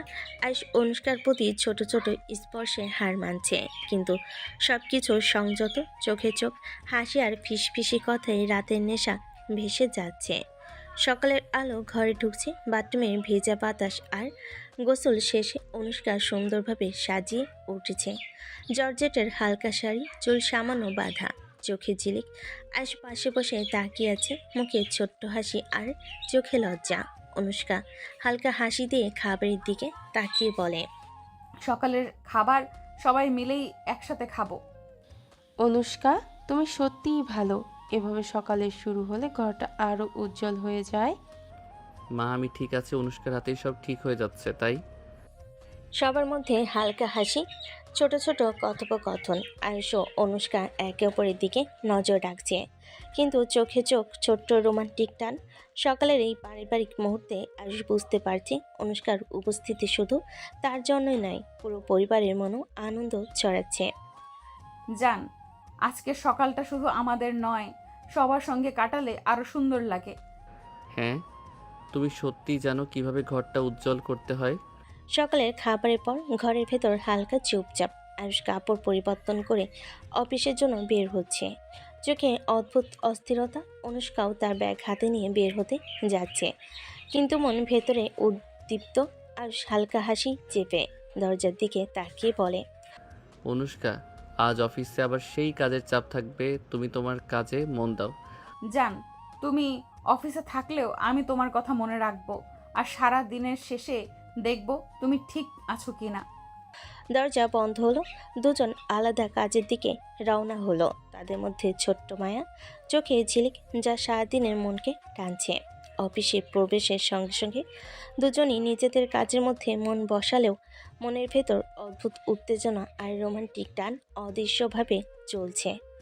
আজও সারাদিনের অফিসের মাঝখানেও আমি শুধু অনুষ্কাকে ভাববো। আজও আমি তার কথা মনে রাখবো। অফিসে থাকলেও আমাদের ছোট্ট মুহূর্তগুলো যেন সারা দিনের আনন্দ। অনুষ্কার ডেস্কে কাজ চলছিল। হঠাৎ তার ফোন বাজলো। স্ক্রিনে অচেনা নাম, অচেনা নম্বর। অনুষ্কা হালকা চমকে ফোন ধরেছে। হ্যালো, কে? ফোনের অপর পাশের ভয়েস গম্ভীর রহস্যময়। অনুষ্কা, তুমি কি সত্যি সব জানতে চাও? আজ রাত না, আজ দুপুরেই দেখার দরকার। যদি না আসো, ফলাফল খারাপ হতে পারে। কে বলছেন? আমি কোথায় আসবো? ফোন রেখে অনুষ্কা হঠাৎ চেয়ার থেকে উঠে দাঁড়ালো। চোখে লজ্জা বা ভয় সব মিলে অদ্ভুত উত্তেজনা। ফাইল, কাগজপত্র সব পেছনে ফেলে সে দ্রুত লিফটের দিকে ধাবিত হলো। ঠিক আছে, জানতে হবে কে কি বলতে চাচ্ছে, বা হয়তো কিছু গোপন তথ্য। ডেস্কের বন্ধুরা হতভম্ব, কিন্তু কেউ অনুষ্কার ধাওয়াটা বোঝে না। ফ্লোরে এখন শুধু ফাঁকা চেয়ার আর রহস্যময় উত্তেজনা। অনুষ্কার গন্তব্য অজানা, কিন্তু মনে হচ্ছে আজকের দিনটি তার জীবনের এক নতুন মোড় আনতে চলেছে। দুপুরের হালকা রোদ অফিসের কাজ দিয়ে ভেসে আসছে। অনুষ্কার ডেস্ক খালি, চেয়ার ফাঁকা। কেউ বুঝতে পারছে না সে কোথায় গেছে। কলিগরা একে অপরের দিকে তাকাচ্ছে। অনুষ্কা কোথায় চলে গেল? চুপচাপ প্রশ্ন। ডেস্কে তার ব্যাগ, ফাইল সবই আছে, কিন্তু সে নেই। ঘন্টা কেটে গেছে। একসময় অনুষ্কার সেলফিশ ধাপের আওয়াজ ভেসে আসে। সবার চোখ তার দিকে। অনুষ্কা হালকা হাসি দিয়ে ধীরে ডেস্কে বসে। দুঃখিত সবাই, ছোটখাটো কাজ ছিল, এবার কাজ শুরু করি। কেউ জানতে পারল না অনুষ্কা কোথায় গিয়েছিল, তবে তার চোখে অদ্ভুত উজ্জ্বলতা, হালকা রহস্যময় হাসি, যা জানাচ্ছে সে কিছুটা নতুন অভিজ্ঞতা নিয়ে ফিরে এসেছে। মনের ভেতর কিছু টান, কিছু উত্তেজনা, দুজনের সম্পর্কের মধ্যে আরও অদৃশ্য রহস্যের সূচনা। দুপুরের আলো ঘরে ঢুকছে। অনুষ্কার বাবা মা পাশের বাড়ি থেকে এসে জানালা দিয়ে তাকাচ্ছেন। হালকা হাসি, চোখে উষ্ণতা। অনুষ্কা, সব ঠিক আছে তো? এখন তো বাড়িতে চল, ঘুরে আসবি কয়েকদিন। মা, আমরা চাই তুমি শান্তিতে থাকো, কোনো ঝামেলা নেই, তাই না? হ্যাঁ বাবা মা, সব ঠিক আছে। আমি চাই এই কয়দিন তোমাদের সঙ্গে কাটাই। আজ দূরে দাঁড়িয়ে সব দেখছে। মনটা হঠাৎ ভারী হয়ে গেল। চোখে হালকা কষ্ট, বুকের মধ্যে অদ্ভুত ব্যথা। সে বুঝতে পারছে অনুষ্কার বাবা মায়ের উপস্থিতি তার নিজেদের অনুভূতি সঙ্গে খেলছে। আমি চাই সব ঠিক থাকুক, কিন্তু কেন এসব দেখে মন খারাপ হচ্ছে বুঝতে পারছি না। অনুষ্কার বাবা মায়ের সঙ্গে হেসে কথা বলছে। ঘরের মধ্যে উষ্ণতা চড়ছে। আজ দূরে দাঁড়িয়ে চোখে অদৃশ্য হতাশা, কিন্তু কিছু বলছে না। মনের ভেতর একটি ছোট্ট দ্বন্দ্ব তৈরি হচ্ছে, ভালোবাসা আর অভিমান মিশে। রাত প্রায় 2টো। বাড়ির সবাই গভীর ঘুমে। চাঁদের আলোয় জানালার ফাঁক গলে নরম আলো ঢুকে পড়েছে ঘরে। অনুষ্কা বিছানায় চুপচাপ শুয়েছিল কিছুক্ষণ, তারপর ধীরে ধীরে উঠে দাঁড়ালো। আলমারির নিচ থেকে কালো হুডি টেনে বের করলো, মাথায় চাপিয়ে নিল। পায়ের শব্দ যেন একেবারে নিঃশব্দ থাকে, তাই জুতোর ফিতা আগে আলগা করে রেখেছিল।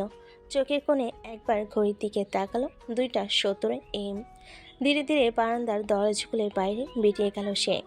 গলি অন্ধকারে মিলিয়ে গেল তার অবয়ে। কোথায় যাচ্ছে, কেন যাচ্ছে, কেউ জানলো না। বাড়ি কেউ টেরি পেল না। যে মেয়ে একটু আগেও বিছানায় ছিল, এখন নেই। হাওয়ার মাঝে শুধু ভেসে থাকলো এক অজানা উত্তেজনা আর রহস্যের গন্ধ। আর হঠাৎই ঘুম ভেঙে যায়। গরমের রাতে বেলকনি দিয়ে এসে দাঁড়ালো সে, হাওয়ায় একটু ছোঁয়া পেতে। চোখে আধ ঘুম ছিল, কিন্তু হঠাৎই কিছু নড়াচড়া তার দৃষ্টি আটকে দিল।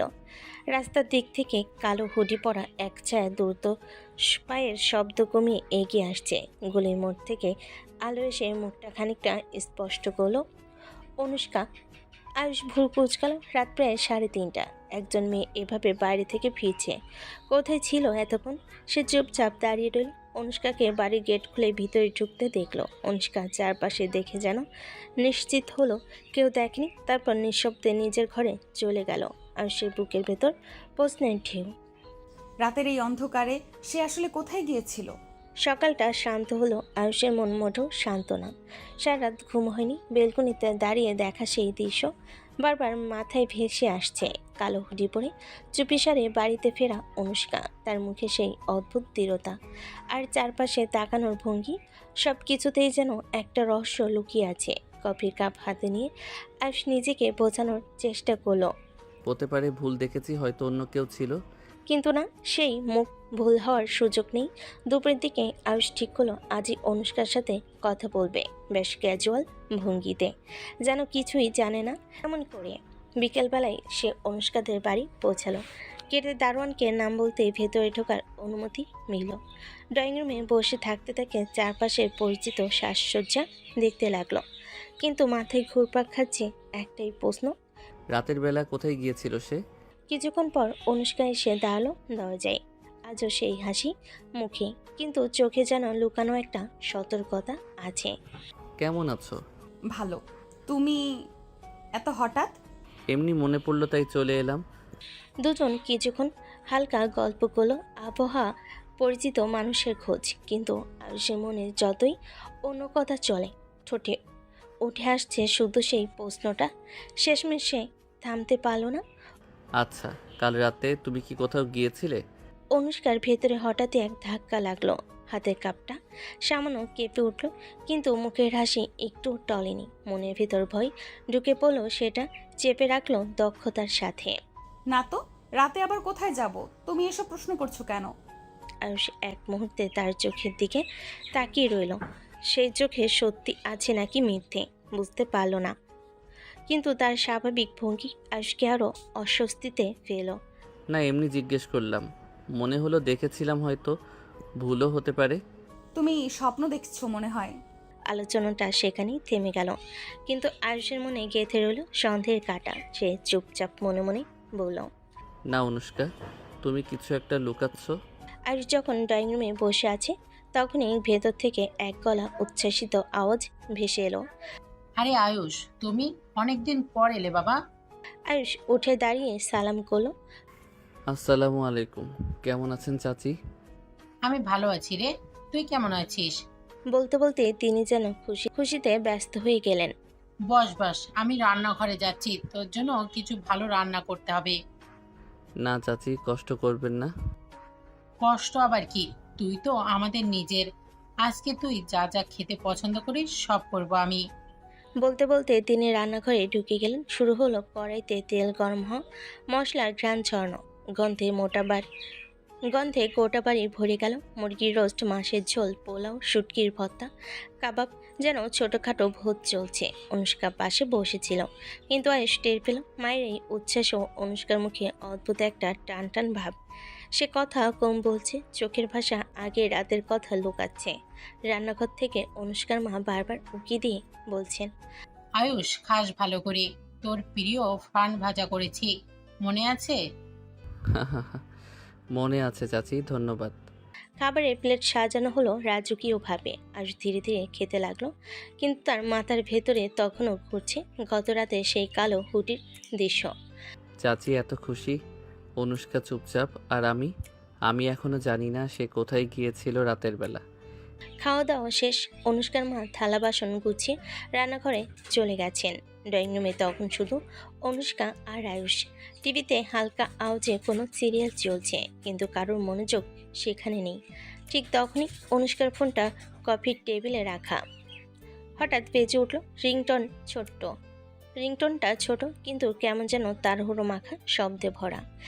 স্ক্রিনের দিকে এক ঝলক তাকিয়ে অনুষ্কার মুখের ভাব বদলে গেল। চোখে স্পষ্ট টান টান এক উত্তেজনা। সে ফোনটা তুলে দূরে গিয়ে দাঁড়ালো। হ্যালো। আয়ুষ পাশেই বসা, কিন্তু শোনার মতো কোনো শব্দ বের হলো না। এরপর অনুষ্কা পা টিপে টিপে বারান্দার দিকে চলে গেল, তারপর পর্দা সরিয়ে বাইরে গিয়ে দরজা বন্ধ করে দিল। আয়ুষ কপাল কুঁচকে চুপচাপ বসে রইল। টিভির আওয়াজ ঢেকে দিল অনুষ্কার দূর থেকে আসা অস্পষ্ট কণ্ঠস্বর, কিন্তু শব্দ ঠিক মতো শোনা গেল না, শুধু বুঝতে পারল গলা নিচু। আজকের কথাগুলো দ্রুত। কয়েক মিনিট পর অনুষ্কা আবার ভেতরে ফিরল, মুখে কেমন যেন জোর করে দেওয়া হাসি, যেন কিছুই হয়নি। কে ফোন করছিল? এমনি বন্ধু ছিল। সে বসে পড়ল, কিন্তু তার চোখে মুখে সেই অদৃশ্য চাপা গোপনীয়তা এখনো স্পষ্ট। আর কিছু না বলে শুধু মাথা নেড়ে রইল, কিন্তু ভেতরে ভাবল। না অনুষ্কা, তুমি নিশ্চিত কিছু লুকাচ্ছ? সন্ধ্যা নামতেই আয়ুষ বিদায় নিল। অনুষ্কার মা অনেক অনুরোধ করলেন রাতের খাবার খেয়ে যেতে, কিন্তু আয়ুষ শুধু হাসি দিয়ে বলল, চাচি, আজ কিছু কাজ আছে, আবার আসবো। বাড়ি পৌঁছেই ঘরে ঢুকেই সোফায় বসে পড়ল। লাইট জ্বলছে, টিভি চলছে, কিন্তু তার মনোযোগ সেসবের দিকে নেই। হাতের ফোনটা উল্টে পাল্টে দেখতে দেখতে মনে মনে বলল, সে কি করছে আসলে? কোনো সমস্যায় পড়েছে নাকি? ভাবনাটা হঠাৎ থেমে গেল, কিন্তু পরক্ষণেই আবার ফিরে এলো। নাকি কারোর সাথে সম্পর্কে জড়িয়ে পড়েছে, তাই লুকোচুরি করছে আমার সাথে? আয়ুষের বুকের ভেতর কেমন একটা শূন্যতা তৈরি হলো। সে নিজেকে বোঝানোর চেষ্টা করলো, না, এমনটা হওয়ার কথা না, কিন্তু যদি হয়ে থাকে। রাতটা অদ্ভুত ভারী হয়ে গেল তার কাছে।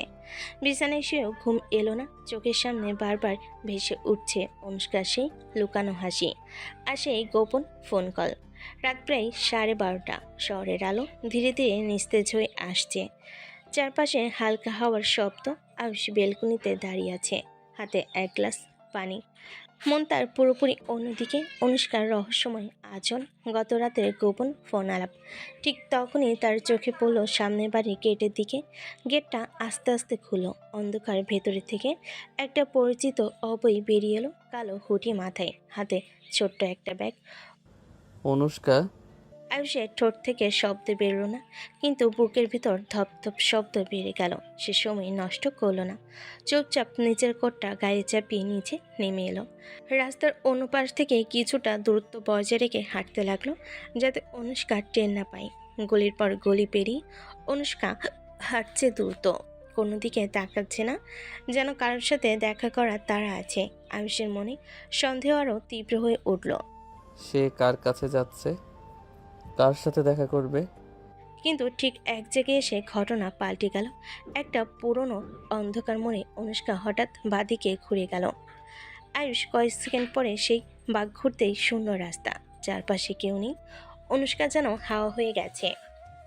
আয়ুষ থেমে চারিদিকে তাকালো।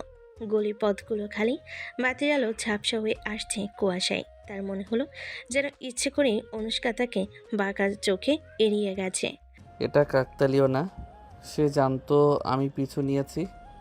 রাতের ঠান্ডা হাওয়া হাড়ে কেটে ঢুকতে লাগলো, কিন্তু আয়ুষের বুকের ভেতর তখন কেবলই জ্বলন্ত প্রশ্ন। অনুষ্কা আসলে কি করছে এই গভীর রাতে?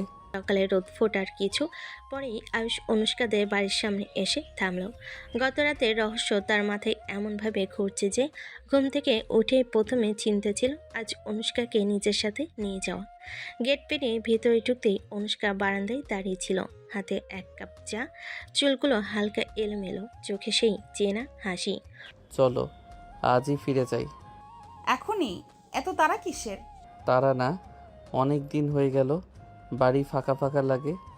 অনুষ্কা একটু চুপ করলো, তারপর হালকা হেসে বলল, না, আর কয়েকদিন থাকবো। মা একা হয়ে যাবে তো। বাবা তো ব্যবসার কাজে বাইরে আছে, তাছাড়া এখানে আমার কিছু কাজ আছে। কি কাজ? এমনি কিছু, তুমি বুঝবে না। তার ভঙ্গি এতটাই স্বাভাবিক যে সে জানলে মনে হবে সত্যি কোনো সাধন কারণ আছে। কিন্তু আয়ুষের মনে আগের রাতে দেশোয়ার হঠাৎ হারিয়ে যাওয়া সেই ছায়া আবারও ভেসে উঠল। কাজ নাকি সেই গোপন জায়গায় আবার যাওয়া? সে চুপচাপ মাথা নেড়ে হাসলো, কিন্তু মনে মনে ভাবলো, ঠিক আছে অনুষ্কা, আর কয়েকদিন থাকো, কিন্তু এবার আমি তোমার চোখের আড়াল হব না। অনুষ্কার কথা শুনে আয়ুষ আর কিছু বলল না। হালকা হাসি দিয়ে বলল, ঠিক আছে, যেহেতু তোমার ইচ্ছে, আমি অফিসে যাচ্ছি। গাড়ির চাবি হাতে নিয়ে নিচে নেমে এলো সে। বাইরে রোদ তখন তীব্র হয়ে উঠেছে, রাস্তার ধুলা হাওয়ায় উঠছে। স্টিয়ারিং ধরতে আয়ুষের চোখে আবার ভেসে উঠল কাল রাতের দৃশ্য। কালো হুডি, তার রোপা, আর সেই হঠাৎ অদৃশ্য হয়ে যাওয়া। অফিসের দিকে গাড়ি ছুটল, কিন্তু মন তার পুরো সময় অনুষ্কার দিকেই পড়ে রইল। আজ হয়তো ব্যস্ততা আমাকে কিছুটা দূরে রাখবে, কিন্তু রাত নামলেই আমি আবার নজর রাখবো। গাড়ি মিলিয়ে গেল শহরের ভিড়ে, আর অনুষ্কা বারান্দায় দাঁড়িয়ে অনেকক্ষণ ধরে সে গাড়ির পেছনের আলো মিলিয়ে যাওয়া দেখল। তার ঠোঁটে এক রহস্যময়ী হাসি খেলে গেল। অফিসে পৌঁছে আয়ুষ লিফট থেকে বেরিয়ে সোজা নিজের কেবিনে ঢুকলো। টেবিলে ভরা ফাইল, ল্যাপটপে খোলা ইমেল। সকালে মিটিংয়ের আগে সব গুছিয়ে নিতে হবে। চেয়ারটায় বসে সেই গভীর শ্বাস নিল। তারপর ল্যাপটপে মন দিল। প্রেজেন্টেশনে স্লাইড বদলাচ্ছে, ফাইলের ডেটা যাচাই চলছে, মাঝে মাঝে কল রিসিভ করছে। সব যেন স্বাভাবিক, কিন্তু ভেতরে মাথায় অন্য এক চিন্তা ঘুরছে। অনুষ্কা এখন কি করছে? আবার কি কথা বের হবে, নাকি কারোর সাথে কথা বলছে? তার হাতের কলমটা বারবার ঘুরছে আঙ্গুলে, যেন যোগাযোগ ধরে রাখতে চাইছে, কিন্তু যেখানেই মন চাই সেখানেই এসে পড়ে গত রাতে সেই হারিয়ে যাওয়া দৃশ্য। লাঞ্চ ব্রেকে সহকর্মীরা, আয়ুষ, আজ ক্যাফেতে যাবি? না, তোমরা যাও, আমার কিছু কাজ আছে। খাবারের সময়ও ল্যাপটপের সামনে বসে থাকলো, যেন নিজের চিন্তাগুলোকে চাপা দিতে কাজকেই ঢাল বানিয়েছে। কিন্তু কাজ যতই করুক, এক জিনিস পরিষ্কার, আজ রাতেও যদি অনুষ্কা বাইরে যায় তবে সেটা চোখ এড়িয়ে যেতে দেবে না। সন্ধ্যার হালকা অন্ধকার নেমে এসেছে। শহরের রাস্তার বাতিগুলো একে একে জ্বলে উঠছে। আয়ুষ হাতে ছোট্ট একটা ফুলের তোড়া নিয়ে অনুষ্কার বাড়ির সামনে এসে দাঁড়ালো। মনে মনে ভাবছিল, সারাদিন অফিসের ঝক্কি শেষে একটু দেখা হবে ওর সাথে।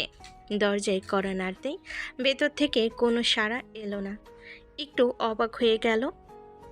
অবাক হয়ে গেট ঠেলে ভেতরে ঢুকলো। চাচি, অনুষ্কা কোথায়? অনুষ্কার মা রান্নাঘর থেকে বের হয়ে হালকা দ্বিধাভরা মুখে বললেন, ও তো একটু কাজে গেছে বাবা, হয়তো দেরি হবে ফিরতে। কোথায় গেছে? জানি না, হঠাৎ করেই বেরিয়ে গেল, কিছু বলেনি। আয়ুষ চুপ হয়ে দাঁড়িয়ে রইল। ভেতরে অদ্ভুত একটা অস্বস্তি খচখচ করতে লাগলো। হাতে ধরা ফুলের তোড়াটা কেমন যেন অর্থহীন লাগতে লাগলো এখন। সে ধীরে ধীরে বাইরে বের হয়ে এলো। রাস্তার দিকে তাকিয়ে মনে মনেই বলল, অনুষ্কা, তুমি ঠিক কোথায় যাচ্ছ, আর কেন আমায় বললে না? তার চোখে স্পষ্ট হয়ে উঠল সন্দেহের ঝিলিক। পকেট থেকে ফোন বের করলো, কিন্তু নাম্বারে কল দেওয়ার আগেই হাত থেমে গেল। আজ ওকে ফলো না করলে হয়তো এই অদ্ভুত অনুভূতিটা সারা রাত পড়তে থাকবে। রাত প্রায় 2:30। আয়ুষ ঘুমাতে পারছে না। বেলকনিতে দাঁড়িয়ে সিগারেট হাতে ফাঁকা রাস্তায় তাকিয়ে আছে। হঠাৎ দূরে একটা গাড়ি এসে থামলো অনুষ্কাদের বাড়ির সামনে। আয়ুষ চোখ কুঁচকে দেখল, গাড়ি থেকে নেমে এলো অনুষ্কা, আর তার সাথে এক অচেনা ছেলেটা কিছু একটা বলল, আর অনুষ্কা হেসে উত্তর দিল। তাদের ভেতরে যাওয়ার আগে ছেলেটা অনুষ্কার কাঁধে হাত রাখলো। আয়ুষের রক্ত গরম হয়ে গেল মুহূর্তেই। হৃৎপিণ্ড ধুকধুক করছে। হাতে সিগারেট মাটিতে ফেলে দিল। দ্বিতীয়বার ভাবার সুযোগ না দিয়ে সোজা নিচে নেমে অনুষ্কাদের বাড়ির গেটে পৌঁছে গেল। গেট ঠেলে ঢুকে দরজা ধাক্কা মেরে খুলে দিল। আয়ুষ, তুমি এখানে এই সময়? শেষ কথা হওয়ার আগেই আয়ুষ গরম রাগে তার গালে থাপ্পড় দিয়ে দিল। আয়ুষ গর্জে উঠল, তোমাকে আমি মানুষ ভেবেছিলাম, কিন্তু তুই চরিত্রহীন। তোর মতো মেয়ের সাথে আমার কোনো সম্পর্ক নেই। আমার জীবনে তোর কোনো জায়গা নেই অনুষ্কা। অনুষ্কার চোখে অশ্রু জমে উঠল, ঠোঁট কাঁপছে। সে কিছু বলতে চাইল, কিন্তু আয়ুষ একটা কথাও শুনল না। পেছন ফিরে বেরিয়ে গেল অন্ধকার রাস্তায়। তার পদক্ষেপে যেন প্রতিশোধের আগুন জ্বলছে। দরজার সামনে স্থির দাঁড়িয়ে রইল অনুষ্কা। গালের একপাশে আয়ুষের থাপ্পড়ের জ্বালা যেন পুরো শরীরে ছড়িয়ে পড়েছে, কিন্তু তার চেয়ে বেশি ব্যথা লাগছে হৃদয়ে। চোখের পানি গড়িয়ে পড়তে পড়তে ঠোঁট কামড়ে মনে মনে বলল, একটা কথাও শুনলে না আয়ুষ, শুধু ভুল বুঝলে। আমি কি পরিস্থিতিতে পড়েছিলাম কেন এই ছেলের সাথে ছিলাম সেটা জানারও চেষ্টা করলে না। তার গলা ভারী হয়ে এলো। দরজা বন্ধ করে ধীরে ধীরে ঘরে ঢুকলো, কিন্তু বুকের ভেতরে সেই কষ্ট যেন দরজার বাইরে দাঁড়িয়ে থেকে তাকে বিদ্ধ করতে থাকলো। রাতের অন্ধকার তখনও শহরকে শক্ত করে জড়িয়ে রেখেছে। পরের সকাল, আয়ুষ নিজের বাড়িতে বসে আছে, মুখে রাগের ছাপ স্পষ্ট। ডাইনিং টেবিলে বসে তার বাবা মা অবাক দৃষ্টিতে তাকাচ্ছেন। আমি অনুষ্কাকে ডিভোর্স দিতে চাই। মুহূর্তেই টেবিলে নীরবতা নেমে এলো। তার মা কেঁপে উঠে বলেন, কি বলছো তুমি আয়ুষ? সব তো ঠিক ছিল, হঠাৎ কি হলো? বিয়ে হলো মাত্র কয়েক মাস আর এখনই এই সিদ্ধান্ত? কোনো কারণ তো বলো। কারণ বলার কিছু নেই। আমি ওকে গত রাতে এমন কারোর সাথে দেখেছি যেটা আমার কাছে অগ্রহণযোগ্য। আমি এমন মেয়েকে বউ হিসেবে রাখতে পারবো না। তুমি কি নিশ্চিত যা দেখছো সেটা ঠিক? হয়তো ভুল বুঝছো। অনুষ্কা খুব ভালো মেয়ে। মা প্লিজ, আমি একবার যা ঠিক করি সেটা আর বদলাই না। তুমি রাগে আছো তাই এখন এমন বলছো। একবার অনুষ্কার সাথে বসে কথা বলো, তারপর সিদ্ধান্ত নাও। কিন্তু আয়ুষ গম্ভীর মুখে চেয়ার ঠেলে উঠে গেল, যেন তার সিদ্ধান্ত পাথরের মতো দৃঢ় হয়ে গেছে। অন্যদিকে অনুষ্কা ঘরের এক কোণে বসে আছে, গালে এখনো থাপ্পড়ের দাগ হালকা লালচে হয়ে আছে, কিন্তু সেটা যতটা কষ্ট দিচ্ছে তার চেয়ে বেশি ব্যথা দিচ্ছে আয়ুষের অবিশ্বাস। মনে মনে সে শুধু একটা কথাই ভাবছে, আমি তো সব বুঝিয়ে বলতে চেয়েছিলাম, কিন্তু সে একটুও সুযোগ দিল না। দুপুরবেলা আয়ুষের চোখে এখনও রাতে সেই দৃশ্য ভাবছে। গভীর রাতে অনুষ্কা আর তার পাশে অচেনা একজন পুরুষ। যতবার ভাবছে রাগে বুক ধরফর করছে। সে ফোনে কিছু না বলে সোজা অনুষ্কাদের বাড়ির দিকে রওনা দিল। চাচি, অনুষ্কা আছে? হ্যাঁ বাবা আছে, তুমি ভেতরে এসো। গেটে ঢুকেই কড়া স্বরে ডাক দিল আয়ুষ। ভারী পদক্ষেপে ভেতরে ঢুকলো। ডাইনিং রুমের সোফায় বসে থাকা অনুষ্কা মাথা তুলে তাকাতেই তার চোখে একরাশ অবাক ভাব। আয়ুষ ঠান্ডা অথচ ধারালো গলায় বলল, আমি তোমাকে ডিভোর্স দিতে চাই। কথাটা যেন বজ্রপাতের মতো আশ্রে পড়ল ঘরের ভেতর। অনুষ্কা চোখ বড় বড় করে তাকালো। কি বলছো তুমি? হঠাৎ কেন? তুমি জানো খুব ভালো করে, প্রথমত এই বিয়েটা আমি চাইনি, তোমাদের চাপে পড়েই রাজি হয়েছিলাম, কিন্তু মনে নিয়েছিলাম চেষ্টা করব। অথচ তুমি এখন অন্য ছেলের সাথে রাত বিরেতে ঘোরাঘুরি করছো, পরকীয়া করছো। এটা আমি কোনোভাবেই মানব না। তুমি কি পাগল হয়েছো? যা দেখছো সেটা। চুপ। আমি যা দেখেছি সেটা যথেষ্ট। আমার বউ হয়ে অন্য পুরুষের সাথে ঘোরাঘুরি আমার কাছে এটা নোংরা, আর আমি নোংরামি সহ্য করব না। এই সময় অনুষ্কার বাবা ঘরে ঢুকলেন। কি হচ্ছে এখানে? এত চিৎকার কেন? চাচা, আমি অনুষ্কাকে। কি বলছো? সব তো ঠিক ছিল, হঠাৎ এই সিদ্ধান্ত কেন? কারণ আমার বউ অন্য পুরুষের সাথে গভীর রাতে ফিরেছে। আমি চোখে দেখেছি। আমি এই ধরনের সম্পর্ক মেনে নিতে পারি না। আয়ুষ হয়তো ভুল বুঝেছো, অনুষ্কা তো এমন মেয়ে নয়। চাচি, আমি কাউকে বোঝাতে আসিনি, আমি শুধু আমার সিদ্ধান্ত জানাতে এসেছি। অনুষ্কা তখনও স্তব্ধ হয়ে বসে আছে, চোখে পানি জমে উঠেছে। মনে মনে বলছে, তুমি একবারও আমার কথা শুনলে না আয়ুষ, শুধু ভুল বুঝলে। একবার অন্তত বলার সুযোগ দিতে পারতে। ঘরে ভেতরে ভারী নীরবতা নেমে এলো। আয়ুষ আর কিছু না বলে পেছনে বেরিয়ে গেল। আর অনুষ্কার বাবা মা হতবাক দৃষ্টিতে মেয়ের দিকে তাকিয়ে রইলেন। ঘরের ভেতরে যেন এক অদৃশ্য ভারী কুয়াশা জমে আছে। আয়ুষ চলে যাওয়ার পর থেকে অনুষ্কা নিঃশব্দে বসে আছে সোফায়। চোখে জমে থাকা পানিটা মুছছেও না। মনের ভেতর একদিকে রাগ, অন্যদিকে অগাধ কষ্ট জমে পাহাড় হয়ে গেছে। বাবা মা দুজনই তার মুখের দিকে তাকিয়ে আছেন, কিন্তু কোনো কথা বেরোচ্ছে না। হঠাৎ অনুষ্কা মাথা ঘুরে একটু দুলে উঠল। অনুষ্কা! মায়ের চিৎকারে বাবা এগিয়ে গিয়ে তাকে ধরলেন, কিন্তু ততক্ষণে সে জ্ঞান হারিয়ে মেঝেতে লুটিয়ে পড়েছে। আল্লাহ, অনুষ্কা তাড়াতাড়ি ডাক্তার ডাকো। মিনিট খানেকের মধ্যেই পাশের ফ্যামিলি ডাক্তারের আগমন। ডাক্তার স্টেথোস্কোপ দিয়ে শুনে ব্লাড প্রেশার মেপে হালকা হাসি দিলেন। চিন্তার কিছু নেই, ও অতিরিক্ত মানসিক চাপে জ্ঞান হারিয়েছে। তবে একটা ভালো খবর আছে, বাবা মা দুজনেই অবাক হয়ে তাকালেন। ভালো খবর? আপনার মেয়ে মা হতে চলেছে, প্রায় 2 মাসের প্রেগন্যান্ট। কথাটা যেন ঘরের ভেতরে এক অদ্ভুত নীরব বিস্ফোরণ ঘটালো। মা অবাক হয়ে মেয়ের মুখে হাত রাখলেন। তুই তো আমাকে কিছুই বলিসনি। এত বড় সুখবর, আর ওর স্বামী আজ ডিভোর্সের কথা বলে গেল। এই সময় অনুষ্কা আস্তে আস্তে চোখ মেল, মায়ের কোলের উপর মাথা রেখে অস্পষ্ট কণ্ঠে বলল, মা আমি কিছুই ভুল করিনি, শুধু একবার সুযোগ দিলেই সব বুঝিয়ে বলতে পারতাম। তার চোখের কোণে জমে থাকা জল যেন নীরবে সব কথা বলে দিল, যা কাউকে বলার আর দরকার রইল না। পরের সকাল, অনুষ্কা এখনও বিছানায় শুয়ে আছে, মুখটা ফ্যাকাশে। মা পাশে বসে তার কপালে হাত বুলিয়ে দিচ্ছেন। বাবা ফোন হাতে নিয়ে একটু দূরে দাঁড়িয়ে। বাবা গভীর শ্বাস নিয়ে নম্বর ডায়াল করলেন। আয়ুষ, তুমি কি একটু আসতে পারবে? জরুরি কথা ছিল। আমি ভেবেছি আমার আর আসার দরকার নেই, সিদ্ধান্ত তো দিয়ে গিয়েছি। না, আজ তোমার আসা দরকার। অনুষ্কার ব্যাপারে এমন কিছু জানার আছে, তোমার জানা উচিত।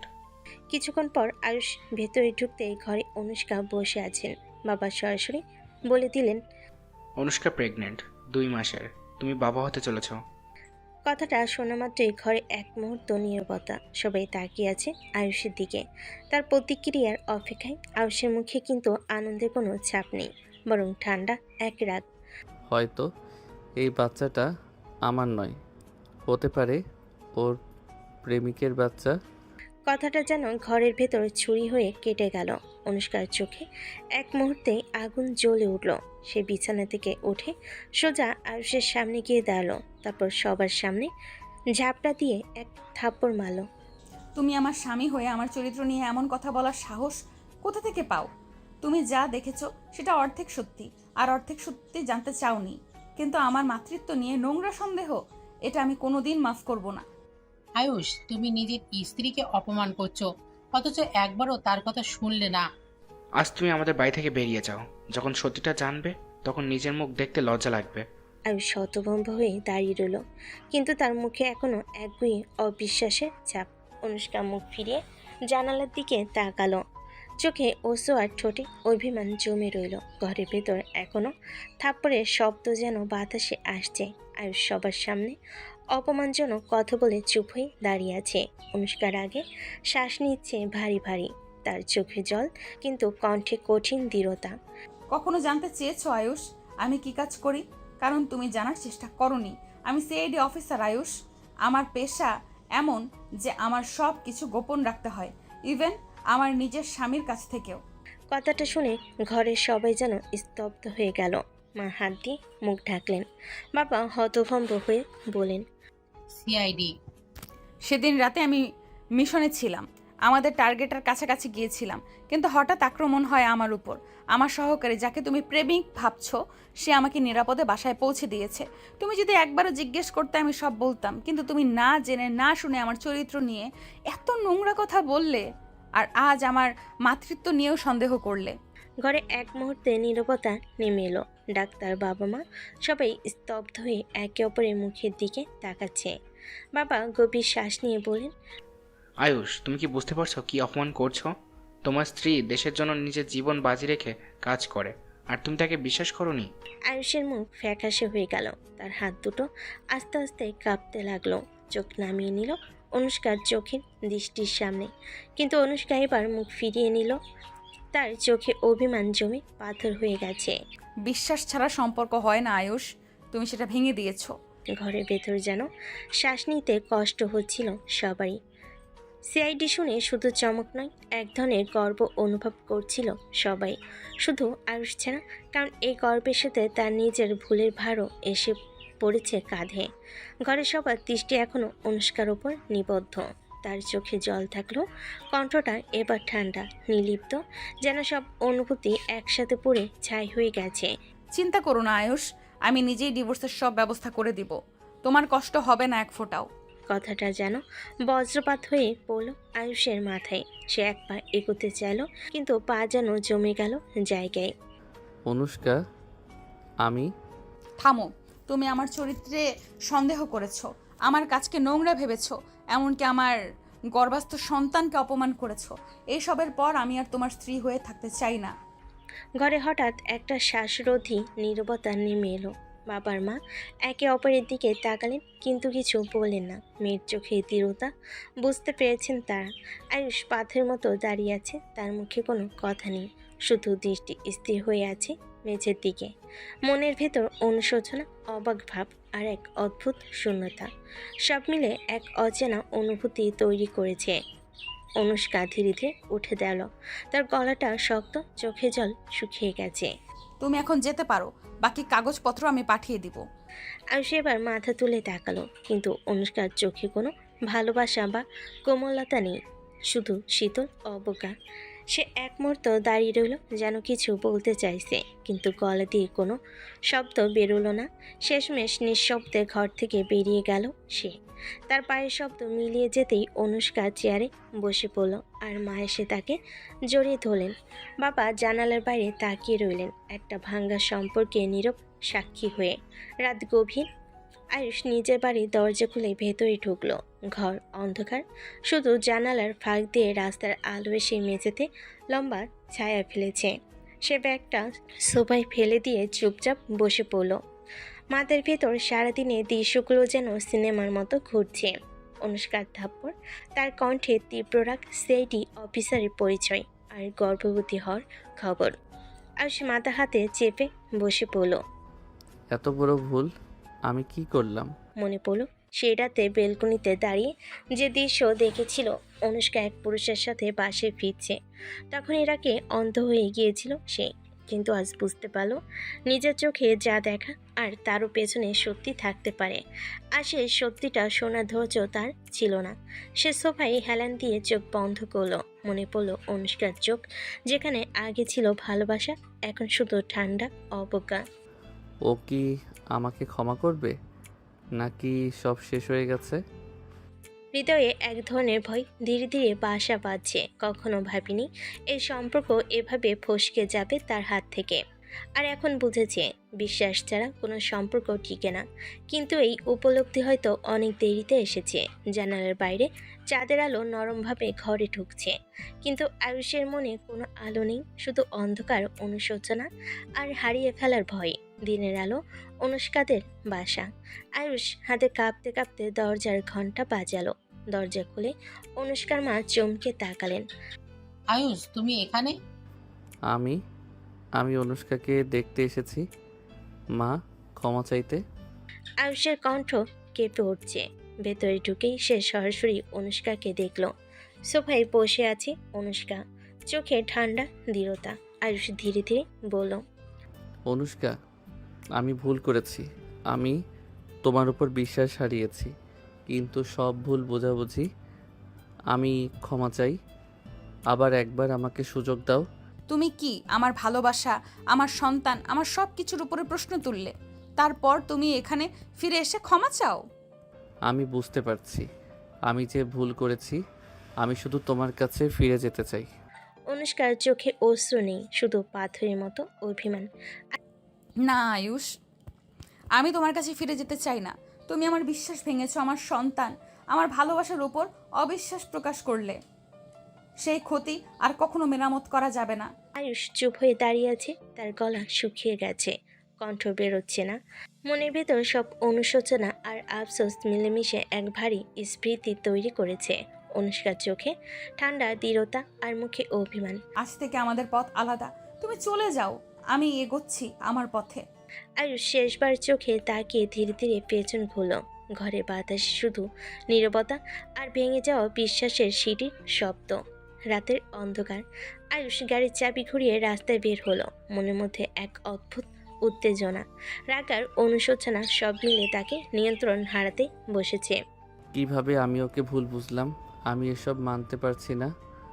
হঠাৎ ব্রেক না খেয়ে সে রাস্তার ওপর দ্রুত গতি নিয়ে গড়িয়ে যাচ্ছিল। রাতের ফাঁকা সড়ককেও গাড়ির নিয়ন্ত্রণ হারাতে শুরু করলো। একটা মোড়ে হঠাৎই চাকার চাপ হারিয়ে গেলে গাড়ি রাস্তার একপাশে গাছের সাথে ধাক্কা খেয়ে গেল। গাড়ি থেমে গেল, ধুলোমাটি উড়ে উঠল। আয়ুষ ভিতরে চেপে ধরে বুক, শ্বাস নিতে কষ্ট, হাত পা কেঁপে কেঁপে। মাথার ভিতর শুধু আফসোস আর রাগ আর ভয়। তারপর মারাত্মক অ্যাক্সিডেন্ট। রাতটি গভীর। অনুষ্কা ঘরে বসে নিজের কাজে মনোযোগ দিতে চাইলেও মনে একটি অজানা ভয় বাসা বাঁধছে। হঠাৎ তার ফোন বাজলো। স্ক্রিনে অজানা নাম্বার। হ্যালো অনুষ্কা, কি বলছি? মিস, এই ফোন মালিকের অ্যাক্সিডেন্ট হয়েছে, এখন সে হাসপাতালে আছে। অনুষ্কার হাত জড়সড় হয়ে গেল, মুখ ফ্যাকাশে হয়ে গেল, চোখ বড় বড় হয়ে রইল। হৃদস্পন্দন বেড়ে গেল মুহূর্তের মধ্যে। না, এটা হতে পারে না। মনে মনে বারবার বলছে, পা যেন মাটিতে আটকে গেছে, কিন্তু মন চিৎকার করছে। আমি তাকে হারাতে পারবো না। সর্বশেষ নিজের ভেতরে ভয় সামলে সে হুট করে বাইরে ছুটে গেল। হাঁটু কেঁপে যাচ্ছে, রাস্তায় পা দ্রুত গতি নিচ্ছে, যেন সময়ও তার সাথে দৌড়াচ্ছে। আয়ুষকে হারাবো না। মনে শুধু একটাই কথা, আর তা হলো হাসপাতালের দিকে পৌঁছানো। রাস্তার বাতি আলো ঝলমল করছে, কিন্তু অনুষ্কার চোখে সব অন্ধকার। মনে মনে শুধু শোনা কণ্ঠস্বর, সেই শব্দ ঘুরপাক খাচ্ছে। অ্যাক্সিডেন্ট। আর তার হৃদয় এক মুহূর্তে পাথরে পরিণত হয়েছে। হাসপাতালের আইসিইউ। রাত গভীর। আয়ুষের চোখ ধীরে ধীরে খুলল। হালকা আলোতে ফাঁকা বিছানা, চারপাশে নীরবতা। মাথায় একটু ব্যথা করছে, কিন্তু সে বুঝতে পারছে সে বেঁচে আছে। হঠাৎ পাশে অনুষ্কার কণ্ঠ শুনল। আয়ুষ, তোমার জ্ঞান ফিরেছে? তার চোখে পানি, কিন্তু মুখে নরম হাসি। অনুষ্কা ধীরে ধীরে এগিয়ে এসে আয়ুষের হাত ধরে বলল, আমি শুধু তোমাকে একটু শান্তি দিতে চেয়েছিলাম। জানি তুমি ভয় পেয়েছো, কিন্তু আমি তোমাকে ভালোবাসি। আমি কোনোদিন তোমাকে ছাড়বো না। আয়ুষের চোখে অশ্রু, হৃদয় গরম হয়ে উঠল। তার হাত কাঁপতে কাঁপতে অনুষ্কার হাত জড়িয়ে ধরল। অনুষ্কা, আমি আমি অনেক ভুল করেছি। আমি তোমাকে আঘাত দিয়েছি, কিন্তু এখন বুঝেছি আমি তোমাকে ছাড়া বাঁচতে পারবো না। আমি অনেক ভালোবাসি তোমাকে। আঘাত দেওয়ার জন্য সত্যি মাপ চাই। আমি জানি আয়ুষ, আর এখন থেকে আমরা একসাথে থাকবো, সব ভুল বোঝাবুঝি ভুলে। আয়ুষ ঠোঁট কুঁচকে হালকা হাসি দিল, তার কণ্ঠে উষ্ণতা। হ্যাঁ, একসাথে সব সময়। ঘরের ভিতর শুধু নিঃশ্বাসের শব্দ। হৃদয় দুটো একসাথে ধুকপুক করছে। অন্য কোনো ভয়, রাগ বা সন্দেহ নেই, শুধু ভালোবাসা, শান্তি আর আবেগের এক মুহূর্ত। রাত্রি। আয়ুষের ঘর। আয়ুষ সুস্থ হয়ে ঘরে প্রবেশ করলো। নরম আলো, জানালার বাইরে চাঁদের আলো ভেতরে ছড়িয়ে পড়েছে। অনুষ্কা বিছানায় বসে আছে, চোখে দমে থাকা উষ্ণতা। আয়ুষ ধীরে ধীরে এগিয়ে এসে তার পাশে বসলো, হাতে হাত, কাঁধে কাঁধ মিলালো এবং চোখে চোখ। অনুষ্কা, তুই জানো আমি তোমাকে কত ভালোবাসি। আমি জানি, আর আমিও তো ভালোবাসি। আয়ুষ আর অপেক্ষা করলো না, ধীরে ধীরে তার ঠোঁট অনুষ্কার ঠোঁটের সাথে মিলল। প্রথমে চুম্বনে, দুজনের হৃদয় একসাথে ধুকফুক করতে লাগলো। চুম্বনের মাঝে কোমল আদর, হাতে মৃদু স্পর্শ, প্রেম, রোমান্টিকতা আর বিশ্বাসের এক অনন্ত মুহূর্ত তৈরি হলো।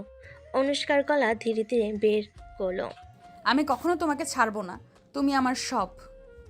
আমিও কখনো তোমাকে ছাড়বো না অনুষ্কা, শুধু ভালোবাসবো সব সময়। চাঁদের নরম আলো, নিঃশব্দ রাত, দুজনের হৃদয়ের স্পন্দন, সব মিলিয়ে এক রোমান্টিক রাত, যেখানে শুধু ভালোবাসা, চুম্বন আর আদরের ছোঁয়া।